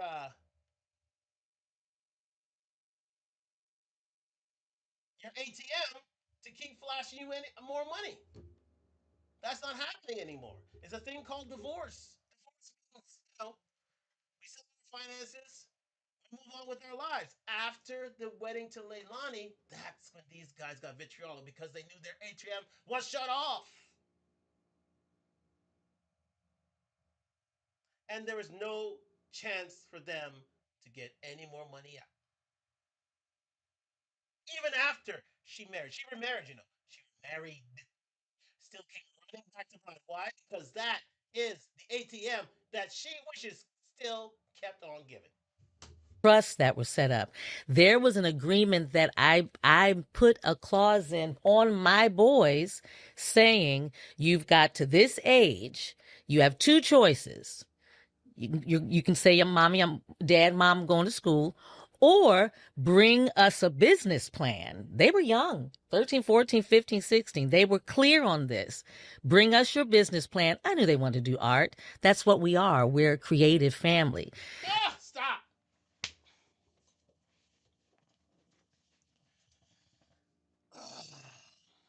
What it's been said before by the likes of Fresh and Fit and many others, creatives, and God bless his soul, Kevin Samuels always said this about creatives. They are terrible with money. Absolutely terrible with money. It's lucky that Brian had a head for business. He was the only one that had a business because these guys are creatives. Creatives are terrible with money and very solipsistic. Look that up. Very self serving. So she, as a creative, wanted a trust fund so these guys can blow through it and then replenished at their beck and call. That's exactly what she wanted, but that wasn't happening. And once they knew the ATM was shut off, believe me, that's when they got to Twitter. That's when they got to Instagram, and that's when they badmouthed the name of Brian McKnight because they knew if they couldn't have the money, no one would. Might as well burn the house down. Might as well cut your nose off to spite your face. That's exactly what they did. That was their plan. We can't get to this money anymore. Burn the house to the ground. Burn his reputation to the ground. Terrible. um they're not just that was what I knew. They did that at 14, 13, 16, 14. They were writing, they had a catalog of music, amazing things, set their own meeting up for a distribution deal No, as teenagers. no, they didn't. That was Brian. Brian helped them out. What are they doing getting them? What? They got this deal in the first place.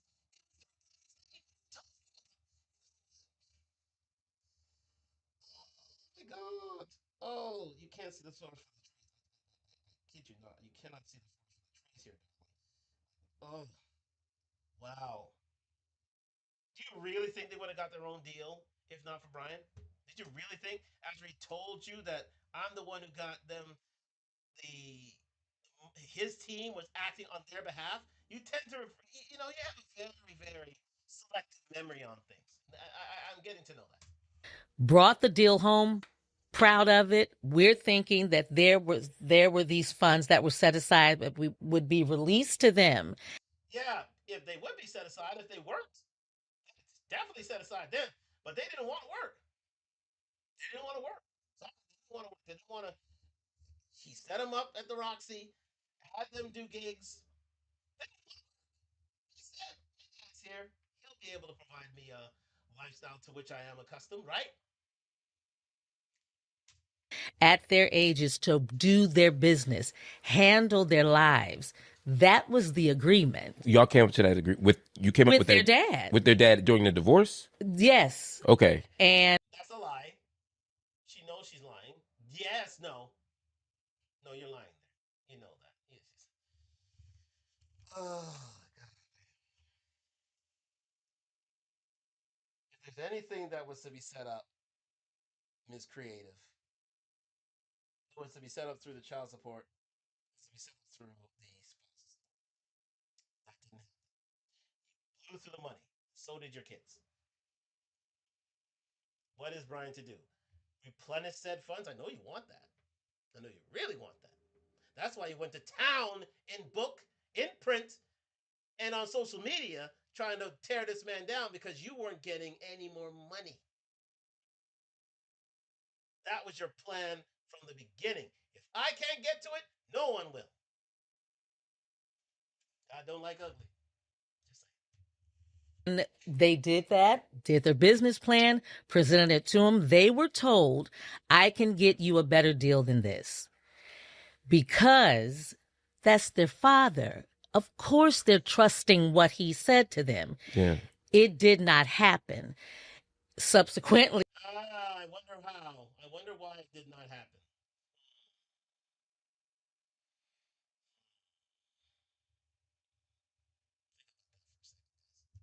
finding out that the accounts were never set up. Oh. So everything that they were told, they did what they were expected to do. He and his brother, as young teenagers, because my thing about this is this: I'm not that mom. I'm raising men. I come Are you raising men? So you took them out of school? Is that what happened? You took them out of, some would say, a very good school. I don't know what school it is, but according to Brian, it was a very good school in Raleigh. You took them out of school because on a whim from Mr. McKnight over here, over there, there, there. Mr. McKnight over here, up here, yeah, took them out of school. You think if they stayed in school, they may have had a better business mind to handle these sort of affairs? Hmm. Holes in the story. from a man family. My father is a man. My brothers, I know what that means. Really? So much so that they wanted to leave and live with their father.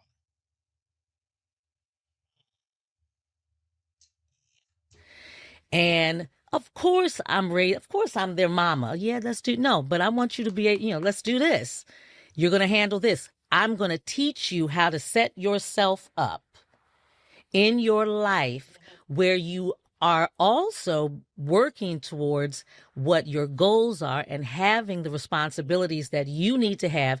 You're not just going to ask for this money because I'm entitled to it because my dad makes it. That's exactly what happened. That's exactly what happened. Funny that. You are honoring what you said that you would do. He and his brother, as young men, as young teenagers, we sat together, we talked about that, and my boys got on it. As young teenagers, we're not talking about what was expected of them after the fact. They were hoodwinked and bamboozled. Oh, now they're hoodwinked and bamboozled, even though he took them on tour and they left early. What? They were hoodwinked and bamboozled, even though he got them gigs to do their shows, but they just quit. What? What's that? You had something to say about that? Believe me, guys, you can do your own research here. Do not take my word for it. Go through this whole interview. It is filled with misrepresentations and lacunas of lies.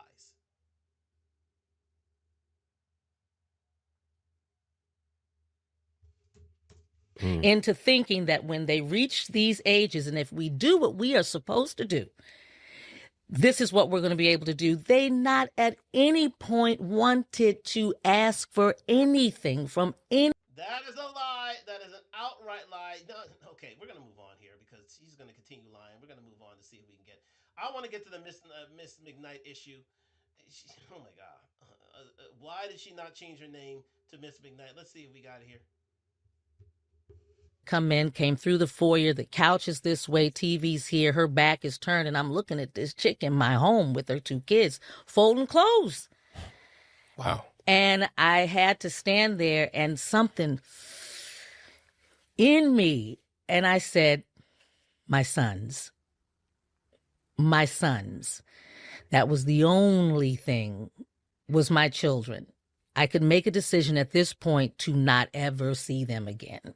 And that is not what was going to happen. So I just walked out the front door. That was it. And at that point, I was done. Done. Something in me changed. Okay, see, she's upset about the divorce proceedings, ladies and gentlemen, and that there's a new family there. There's a new mama in town. There's a new Miss McKnight in town, and she had to leave. Yes, all the trappings of success, wealth, status, affluence were about to be a memory. So she got butthurt. Let's continue. Changed. I got lighter. I went back to school. I started another relationship. I was done. Mm-hmm. Yeah, she was done. We're going to get to Miss McKnight right now. This is it. This is it. I want you to hear why she kept the name of Miss McKnight. She had started a new relationship. She got married. She kept her old name. For a person that was so terrible, she still kept the family name of McKnight. Let's hear why. I was finished, and it wasn't anything bitter. Right then, something in me said, you know what? And we were chilling. This is not where he wants to be. We were chilling. And that was some of the most fun. Those few months. I'll never it was the lightest and most refreshing time in our lives. I was a better mom. I wasn't, it took me a minute to, my family did kind of have they would tease me because I took up, a bit of art class and, just kind of found a way to decorate my Alizé bottles all over the house. Her Alizé bottles. So you're saying this girl was a drinker. She was not exactly as church-like as she seemed way back when. Okay. Well, it's all right to have a drink or two, as long as you. I don't think she was a drunk or anything. Those are allegations that are that are not for this podcast. But again, she.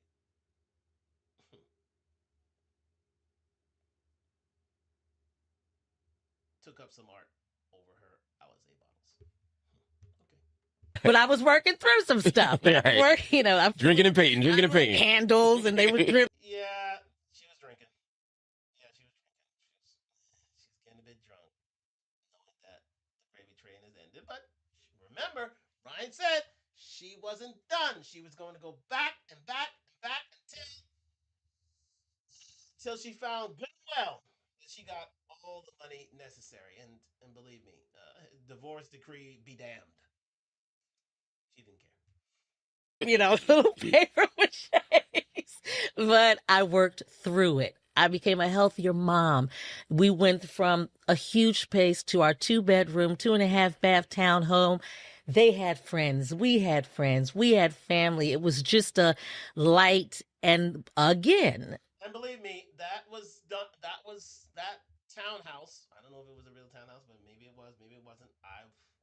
They said they got a home. Again, he said, she said, but she did get a home, and that was part of the divorce settlement. Remember that. I was asked to come. Mm-hmm. Each time I went back, I was asked to come back. I never had the intention of going back. I was asked to come back. If you want to be gone, be gone. Okay, that's fine. We were fine. I was asked to come back. Okay, we'll do that. And well, he had an obligation to his children. The lies, man. The unnecessary lies. Okay, I want to know about. Even if let's second marriage. Okay. Here we go. Again, I understand why people don't. They think that's the connection. You need to release yourself of this man to be and having his name. I want you to listen to. I waited all night for this. I want you to listen to the reason why she kept the McKnight name. She's divorced. She's moved on. She still has the McKnight name. For a man so awful, she kept the name. Let's see why. There's absolutely no gain. It's been a detriment to me more than that. My stage name is Julie McKnight. I understand that people don't realize that I have a career of my own that I've been doing almost 30 years. But you still never will have the status of your ex-husband. So guess what you did? Because I perform overseas. My market is overseas. Yeah. And we were married when it started. People know me as Julie McKnight. Yes, That's because you had a famous husband. You wanted to be affiliated with that status and success. You could have easily, very easily, started again on your own, under your own terms, with your new husband's name or with your maiden name. But you didn't want to do that because you knew that that McKnight name carried weight. So you decided to keep it, didn't you? Yes, you did. But he was an awful man who never, who turned his back on his children, never gave them what they wanted. We don't hear about that, do we? But when the water runs dry, hmm, people start picking sides in the. Okay.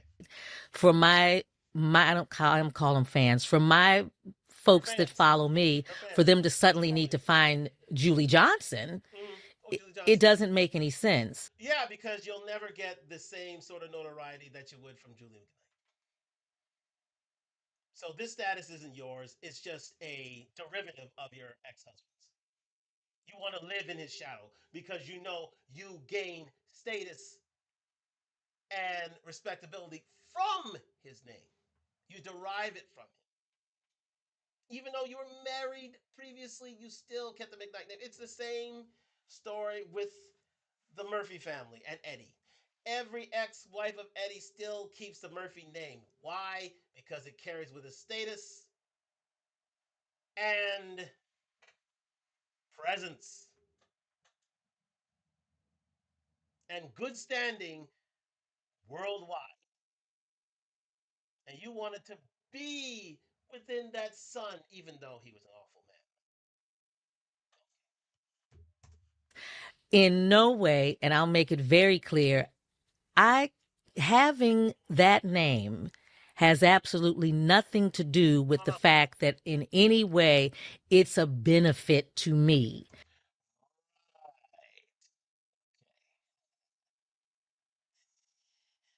Kiss on our forehead.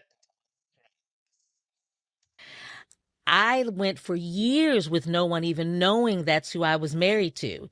Overseas. Oh, any connection to Brian McKnight? The name. I don't. She gives away the game right there. The name, even overseas. You want this name here so you can tell everybody I'm the ex-wife of Mr. Brian McKnight. See, it's the saying, especially for men of value and high value. Women don't build, they move in. This woman didn't build her name, she inherited it. As most women's fortunes are built through inheritance or debt, through inheritance or divorce. Any woman who has been affiliated with a high value man or a man of status, affluence, acclaim, never change their last name. They'll always be known as the ex of said person, no matter how evil he was. Unless, truly, well, you're not going to be a Miss Hitler and carry that around. No, you don't change your name for that. But Brian might as well have been. Might as well have been. And so change your name. Change it. Change it. Absolutely change it. Go ahead and change it. You won't.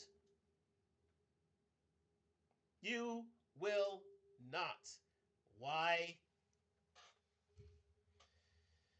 Because you still want to live in his shadow. You still want the sun rays of the McKnights shining upon you because you know that is where it is warm and cozy. I didn't want that to be the connection. Yeah. You can't get any more connected to a person. I've got 2 kids. Yeah. I don't need that name to be. I'm not being spiteful by. He says it's disrespectful. Yeah, that's why. Yeah, which is narcissistic. it's not right. That's Mark, please don't chirp in. It's not narcissistic. You don't even know what narcissistic means. You don't even know the DSM 5. Listen, you have a doctorate in anthropology. Please take a few seats over there. that is my stage name, Julie McKnight. Disrespect. Oh, that's her stage name, guys. She is known as Julie McKnight. For a man so evil, you still kept his name, so he can't be all that bad, can you? Can he? Can he? Julie. I just wanted to hear that. All right. Again, a lot of nonsense, but I just want to get to the end here. And the dry bag. We are here for the dry bag, ladies and gentlemen. Yes, indeed. So I'm going to let the next 10 minutes play out, and then we're going to end the show. I just want you to see if this man is so evil, and he inherits the wind, and I do mean hot air that these guys throw not only on through print but on social media, and the hyenas eat up with a goddamn spoon. Let's move on to the end part of the show. These next 18 minutes are absolute gold. Because for such an evil, evil man, this man still to this day is required by this family. Required. So for you, Mark Lamont Hill, to call him an a-hole,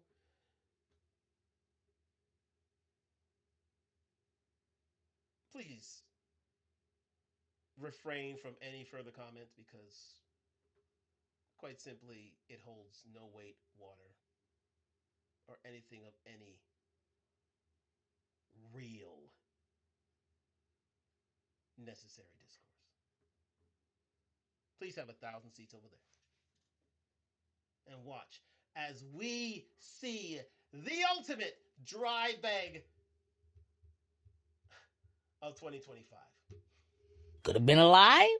Who knows? I don't know. But I was there. I didn't need him to write a song for me. I was sitting there and hearing him create the songs. I was standing in line at Disneyland when he's writing, songs with. Oh, yes, here's a special announcement. Yes, indeed. She still thinks the songs are about her. Such is her ego that she believes that the songs that he wrote were about her. After he told everyone, well, again, this could be, well, he said that she insists that the songs were written about her.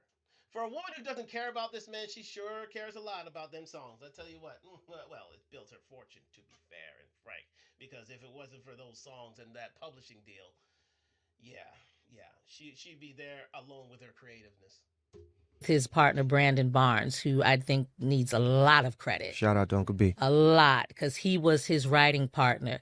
They did write these things together. We were there and saw where the songs came from. I don't look at, it's strange to me that you need to belittle former relationships and your other children to warrant that this is the love of your life. Mm-hmm. I'd just let it be the love of your life. Yeah, even though you took every pain to tear him down, right? Right? Come on, Julie. You took every pain to a point where he was awarded an $8 million judgment because you tried to tear him down. Make that make sense. Right. Mm-hmm. Everyone is happy with love and being in love. We are a proud blended family. I love my love daughters, their sisters. I love their mamas. Mm-hmm. And these, I do have to make clear, a lot of times I hear that the narrative is these are my love daughters are children that happen within our marriage. Even if they were, that wouldn't be an issue for me. But respecting their mothers, they were not side women. These were women that he had relationships with after. Right, because that is one of the rumors that he had a baby during. No. The woman that came to my home, I don't know if she still had that child or not. That was during our marriage. But their siblings, my love children that their moms have allowed me to share their lives with. They love my sons just like I do, and that we we used to share Christmases together. I'm glad my son. I'm glad that she has happened upon a truth. Yes, Brian used to bring everyone together for Christmas. But he's evil. He's awful. He's an asshole. He brought everybody together for Christmas, though, on his dime. But he's the bad guy. Okay. Watch the dry bag in action. It is simply classic. Said that we don't want it to appear that there were no good times. We had good times. Yeah. You know, because our families were that close, even after our divorce, he still came for Christmas. He made the comment that I brought her whole family out for Thanksgiving. No, you requested us to come out. Oh, yeah, of course he's not going to turn that down. Oh, you requested us. Of course he's not going to turn that down if you're paying. Oh, my God. It's just amazing. This stuff is so gold. We weren't doing that. You would always spend Christmases with us. We wanted the boys with their dad. He wanted that sense of family. That is what we would do. When we spent the time there, the girlfriend was there. No one cared. This is our bottom line is family. Okay, that's okay. And so the 2019 incidents and this $8 million lawsuit was about family too. Was that? Was that about what? I didn't hear you. What was that? Oh, I didn't think so. Period. It's just family, whether it's blended, whether it's not. Even, the wife at the time, the girlfriend at the time, the other fiance, 2 kids partially grew up with my sons. Right. I would go out, spend time in summer. We're in the kitchen cooking. The kids are here. I don't want it to seem that we had issues with the fact that you had other relationships. You should. This is life. Be in love. Right. Have those kids. Bring them into the family. That's what we've always done. Did you hear that? Go out, be with whoever you want to be with, even though that's considered evil. The son definitely hated the father because he went out and had further relations with other people because he was divorced from his then mother. But no matter what you do, bring them home. Bring them into the family. You know what that means, don't you? I hope you do. Because I do. I know exactly what that means. That means that this woman doesn't want the gravy train to end. That's as simple as that. If this man were a bum, she would have nothing to do with him after the divorce. But since his name is Brian McKnight, keep the last name. Go with whoever you want to be with, but come home. Bring that fortune home so you don't have to work for it. She is raising son daughters who expect not hard work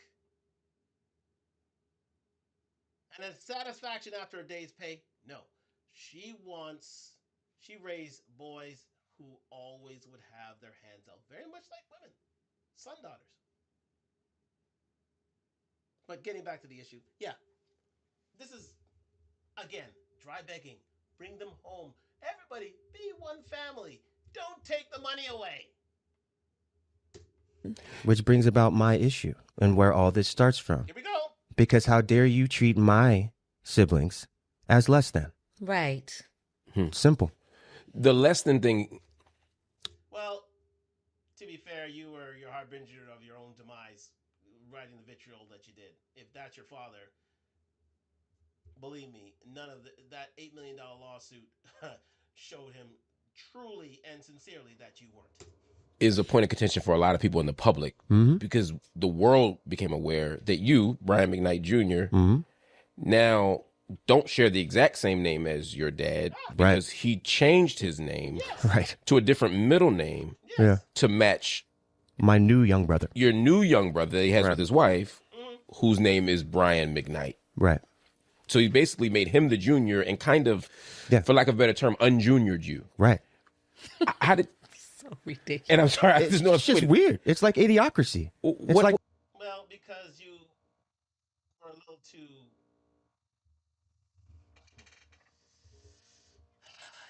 You did not honor your father. Let's call a spade a spade. You did not honor your father. After all he did for you, after all the trappings of wealth he gave you, you spit in his face. I want to call you my son. If that's the case. Shoot, I got kids over here that are willing and ready and giving me a fresh new start. Why would I want to be? You brought him nothing but shame.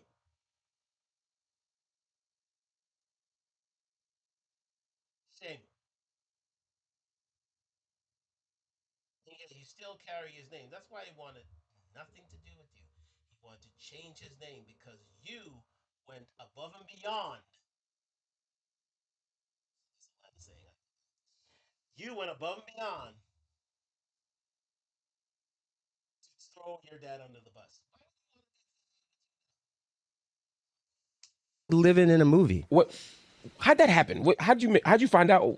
I found out like everybody else. We find out everything online. Imagine. Well, yeah, because he found out everything that you want to say about him online. Remember, you cut him off, but you had something to say though, right? Huh? What? What? You had something to say on all those Instagram posts? You had something to say about that, right? You really get a little smart with that mouth when necessary, don't you? Waking up one day, I'm like, is my son still Brian McKnight Like the third? Or is he a Jew? See, like, Do you believe this? Man named this. All the stress.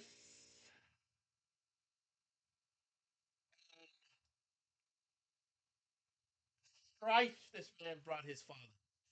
He still named his son Junior.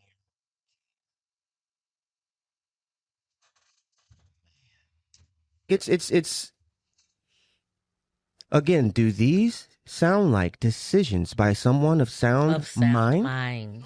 I don't know. Or We're getting this from a man who's a high school dropout. Are you kidding me? are you that?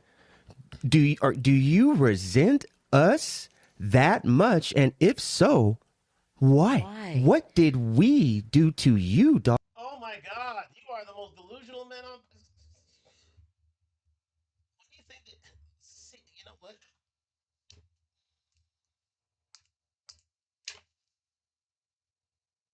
There's no let's just see the conversation as it is. Listen. That's why I said I know where all the bodies are buried. I have protected my dad more than anyone else on this earth. Yeah. Oh yeah. He has propped you up more than anyone else on this earth. You have got so many advantages going for you, and yet you did nothing about it. And this man here, to buy his story, hook, line, and sinker, you either have to be a man who's trying to hitch your wagon to this trail for money's sake, or you may be book smart, but not street smart. When I had my little exchange with him, and I said that there are things I know that I've been told, and I've made an effort to not say them, and I won't, right? Because there are things that haven't been said in this interview by any of us that go way beyond anything that have been 100%. So sue him for $8 million. Sue him for defamation. Then go ahead. Sue him. So release what he had done to you. Try to get monetary value for it. The fact of the matter is, you can't. You can't. We're gonna move past that. Hill is sorely misinformed. Anyways, let's move on.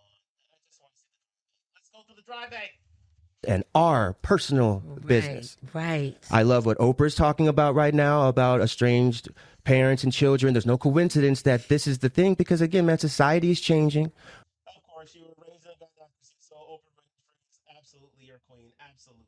Our narrative on marriages and relationships are changing. Yeah. These young kids have a different viewpoint of the world. But me being like, the middle child generation. You were the first child. I don't know where middle child. Jesus Christ, this guy's not smart as pencil in the case. Sees though that we need a new mentor.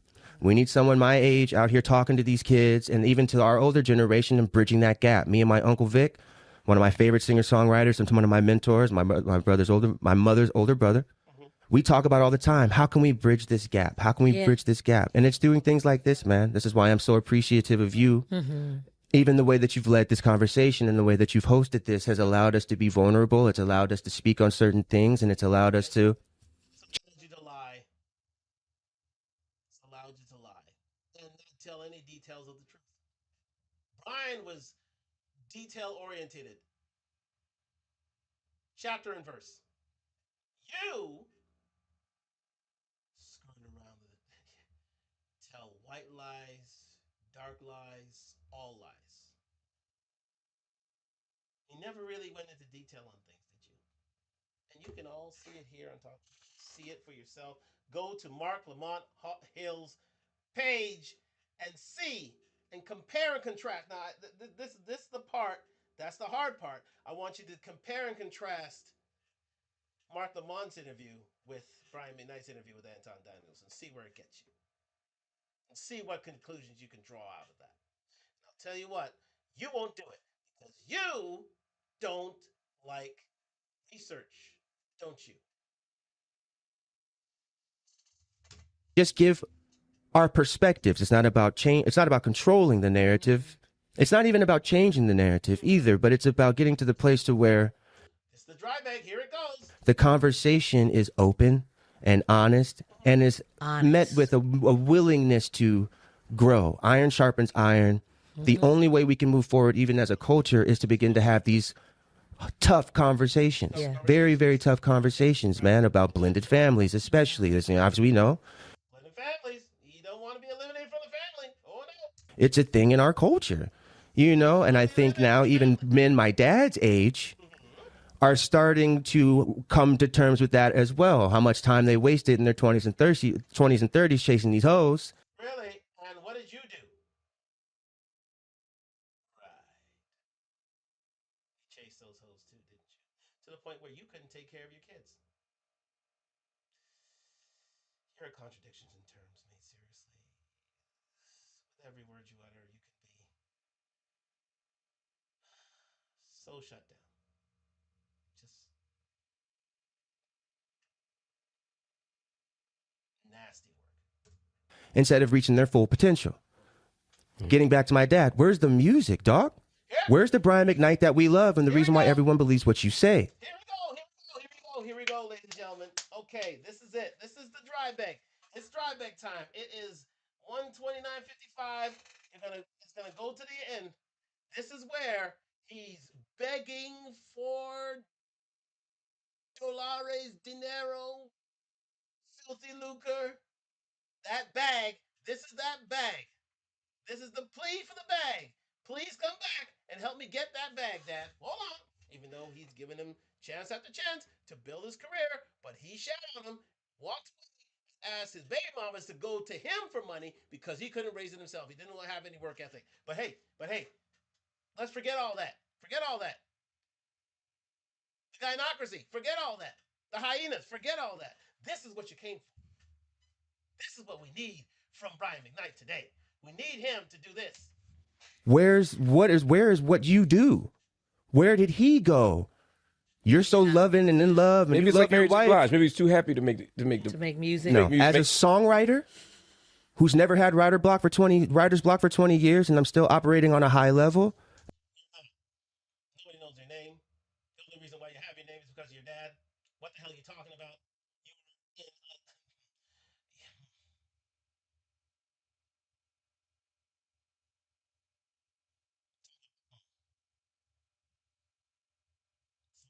Something's not It's off count here.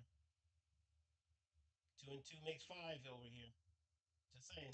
Through the highs and the lows, through the things that I'm going through now, what I can still do is sit down and write a better song than anybody that you know, other than my dad. Yeah. And even he, I don't think can fuck with me anymore. Sorry for cussing. Oh, he can't mess with you, huh?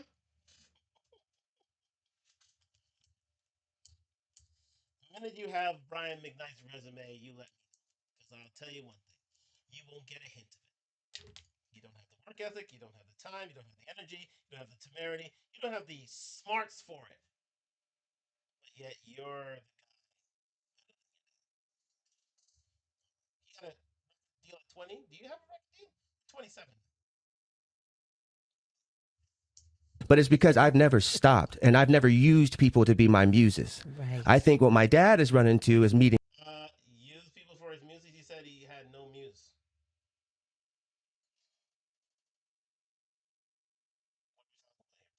his match in someone that does not inspire him. And I'm sorry to say that, but that's just me keeping it OG real with you. And that's why you have to overcompensate with all this. I love my wife. I love my wife. I love my wife. I can't imagine the level of control and manipulation going on behind the scenes there because she's got Brian. So now she's controlling and manipulating him. Why? Because he doesn't have an avenue. Listen, the drive bank is on and popping. McKnight. She's got him. She cares about the name. She is the master planner behind a lot of these things. I believe that in my heart, which opens up another conversation about, and what a lot of men don't think, haven't had a lot of time to talk about until very recently, is how a lot of these women move out here. Right. Everybody want to talk about my mama. You feel me?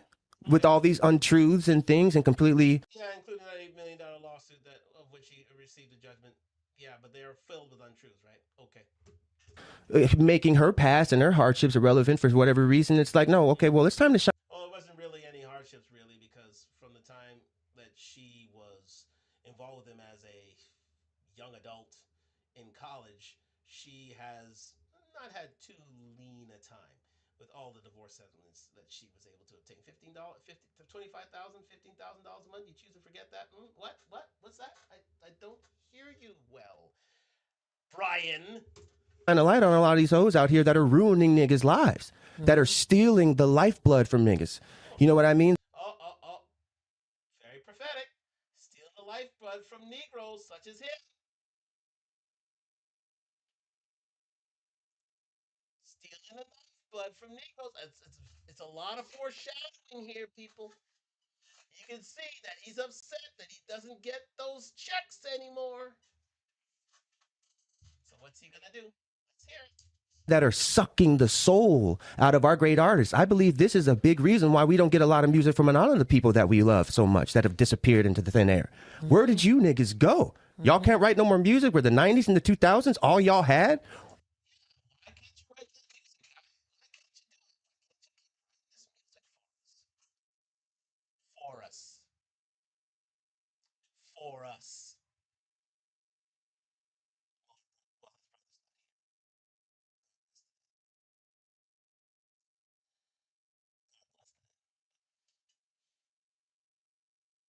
Very, very prophetic that he says for us. Mama still want that publishing. Or Right. did you spend a whole lot of time not working out no more? I challenge all of you to come to the studio with me. You need to get it back. You try to get that spark back. I challenge you all. Let's get back to putting it into the music. Yeah. Yeah, let's get back. Let's get back. What have you done with your music? What have you done with your advantages? What have you done with the contacts that were given to you? You squandered them.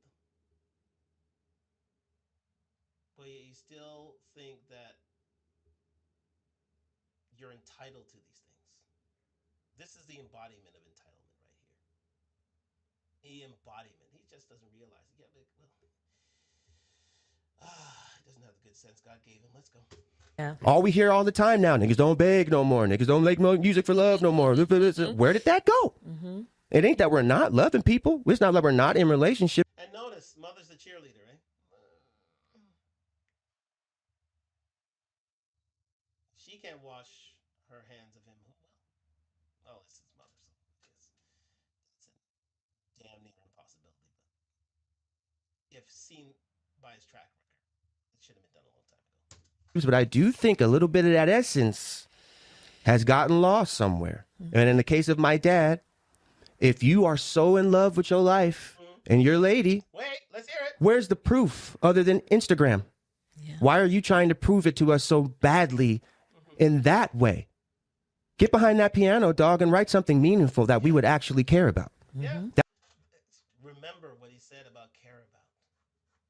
Get back behind the piano and write something that we all care about, that he cares about, that he can profit from. But the train's left the station. It's over. He just hasn't realized it yet. That's what we love you for. I'm your biggest fan. Yeah, so he's amazing. The most disheartening thing about all of this is the fact that, dog, where are you? Mm-hmm. Even as you talk about your dad, all the criticism, all the frustration, I still hear love. I still hear admiration. Oh, It's my dad. absolutely. If you had in fact, you do have the opportunity to say something to him, directly to him. What would be your message to your dad? Oh, I've been saying it. Come talk to me, man. Come talk to me. When you're ready. When you're ready, huh? You got my number. You obviously auction our IGs. But I do think there is a bigger conversation that we need to have. And if you and I, Father, Right, yeah. can get past that point publicly, imagine what we could do together, man. If money also is the issue, because I know that's a big thing for you, imagine what we could do out here. Brian McKnight, the two best singer-songwriters on earth, I believe, and producers, because more people should know that you're an amazing producer, too. Absolutely. You need to get back to it. Yeah.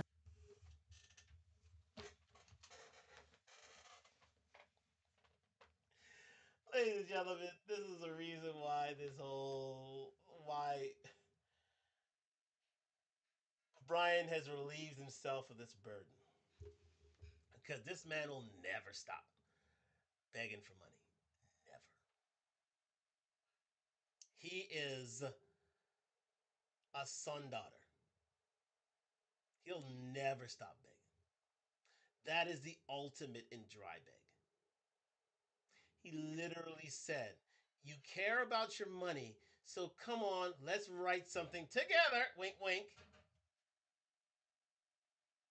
and show the world what we're made of. In other words, help me make some of this money back. You're going to see why in just a second, why he needs this money. He desperately needs this money. Yeah. I understand it's frustrating, man. I understand it's hard. I can't imagine what you're going through. I can't imagine what you're feeling. I know you miss Grandma Elaine. I know you miss us, man. And I know it's hard now. And I'm sorry I put that post out. And yeah. Here's the lines coming. And literally tried to run you over with the bus I was driving.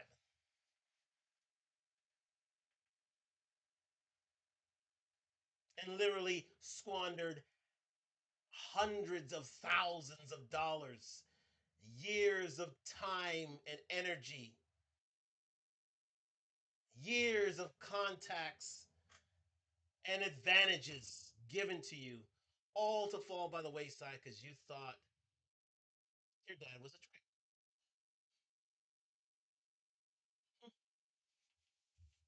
Funny when a man gets wise, people get desperate. ruined what you thought was the view of the world for you. But imagine what we could do now. Give us a chance. Give us a chance. But what you're not going to do is talk about Nico anymore. And I'm going to make that very clear. Okay. Even though that's his son. Boy, don't stop. If we can put that to the side, just imagine what we could do. Look, Yeah, put that to the side. Let's help me with this money issue. Oh my God. I need to wrap this up soon. God. Help me make this money. Because I'm broke. what the Jonas Brothers are doing, man. I reference them all the time. There's no reason why we shouldn't be doing that. And there should be a black, prominent family that is doing the same thing. Imagine with all the talent in our families, what we could do together. Just take a second and imagine that. Please. Family. Family. I bet Brian is absolutely dying with laughter here. But it's bittersweet. It's literally bittersweet. How this man can come out and talk this talk after all he's done to his father. What? Reconciliation? reunion to help you get this money after what you said and done? That's the ultimate in disrespect. Nah, Brian was right. Just, he, all of his resources wasted on his his kin, his family, his progeny, his seed, never bearing fruit. I know this all too well. This has happened in my family as well. I'm sure it's happened in yours as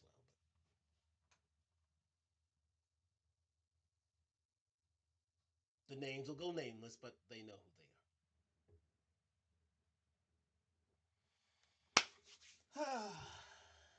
Yeah, sometimes you just gotta cut bait.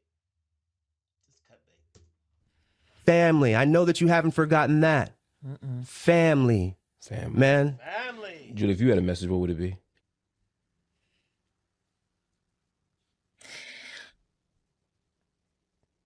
I know that who I see What? is not who you are. Oh, it's a dry bait. The dry bait. I know the person who couldn't help but hum and sing all day. Yeah. She needs that money. Music that just came out of you fabulously. You couldn't even sleep without writing, and it came out, and it was amazing because it's your gift. Yeah, it's your gift. Move that gift to her. Be the gift that keeps on. Be the gift that keeps on giving. There's something that's stopping you. We know who we know. We know the one that ran around the house with water guns. We know the one who loved Christmas. We know the one that, wrote the songs for his children. We know that one who loved his family and enjoyed his house full of people, his aunts and uncles who we know you are no longer in contact with. That's a problem. That's her family. That's her family. I'm sure he's in contact with his own aunts and uncles. Let's say that. But it's her family. That's who she's speaking of, guys. Yeah. What does this all mean? She wants to be Miss McKnight again. Because as soon as she left, as soon as it was over, yes, she went through the 7 stages of grief. And here we are. None the wiser. She still got her hand out. And the dry begging will never end. Problem. We want to see you be that person who we know was better than who we see right now. Right, yeah. And stop talking about my son. Even though your son still talks about him at a daily, weekly, monthly basis. Just silly. Yeah, just keep your name Miss McKnight. Sure. We're going to believe all that. Thank you very much to Mark Lamont Hill for all he's done for the black community. Let me see. It seems that, you got Anton Daniels at 1.8 million subscribers. 1.18 million subscribers. But Mark on Hill has got 227, but he's supposed to be the more learned individual. Okay, we're done out here. Let me go back to the full camera. Ladies and gentlemen, it was a pleasure to bring this to you. Yes, it was a bit extended, but it was something that had to be said. This is what happens when you are a high value man such as Brian McKnight and you have to deal with those who never had you in the highest regard or the greatest amount of respect, yet they expect you to be their safety net for life.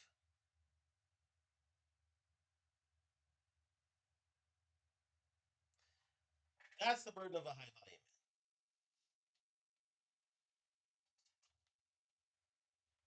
To a certain extent, my father has to deal with this with his family. why I have the highest and utmost respect for him. And a lot of men, they go through this unheralded. But I am going to herald my father. I love you. Thank you for my hairline. Thank you for this life that you have created for me. Thank you for the qualities, responsibilities, and steadfastness, and just simple responsibilities that you've given me. And they say men don't get their flowers until their grave. And I'm giving my father my flowers. And some single malt whiskey. Because I will not dishonor him to this extent. And yet, beg for more. Thank you very much for joining me here on Talk Live. We're going to leave it right there. Please subscribe to Mark Lamont Hill. Please subscribe to Anton Daniels, doing wonderful things in the YouTube streets. But I know what side I'm on. And yeah, this will go on and on and on. But I think Brian is in a better place. Thank goodness for him. Shout out to Brian McKnight. Yes, if you want to make music, make music for yourself. Don't make it for these money chasers, these dry beggars, these idolaters who still want to eat from the trough.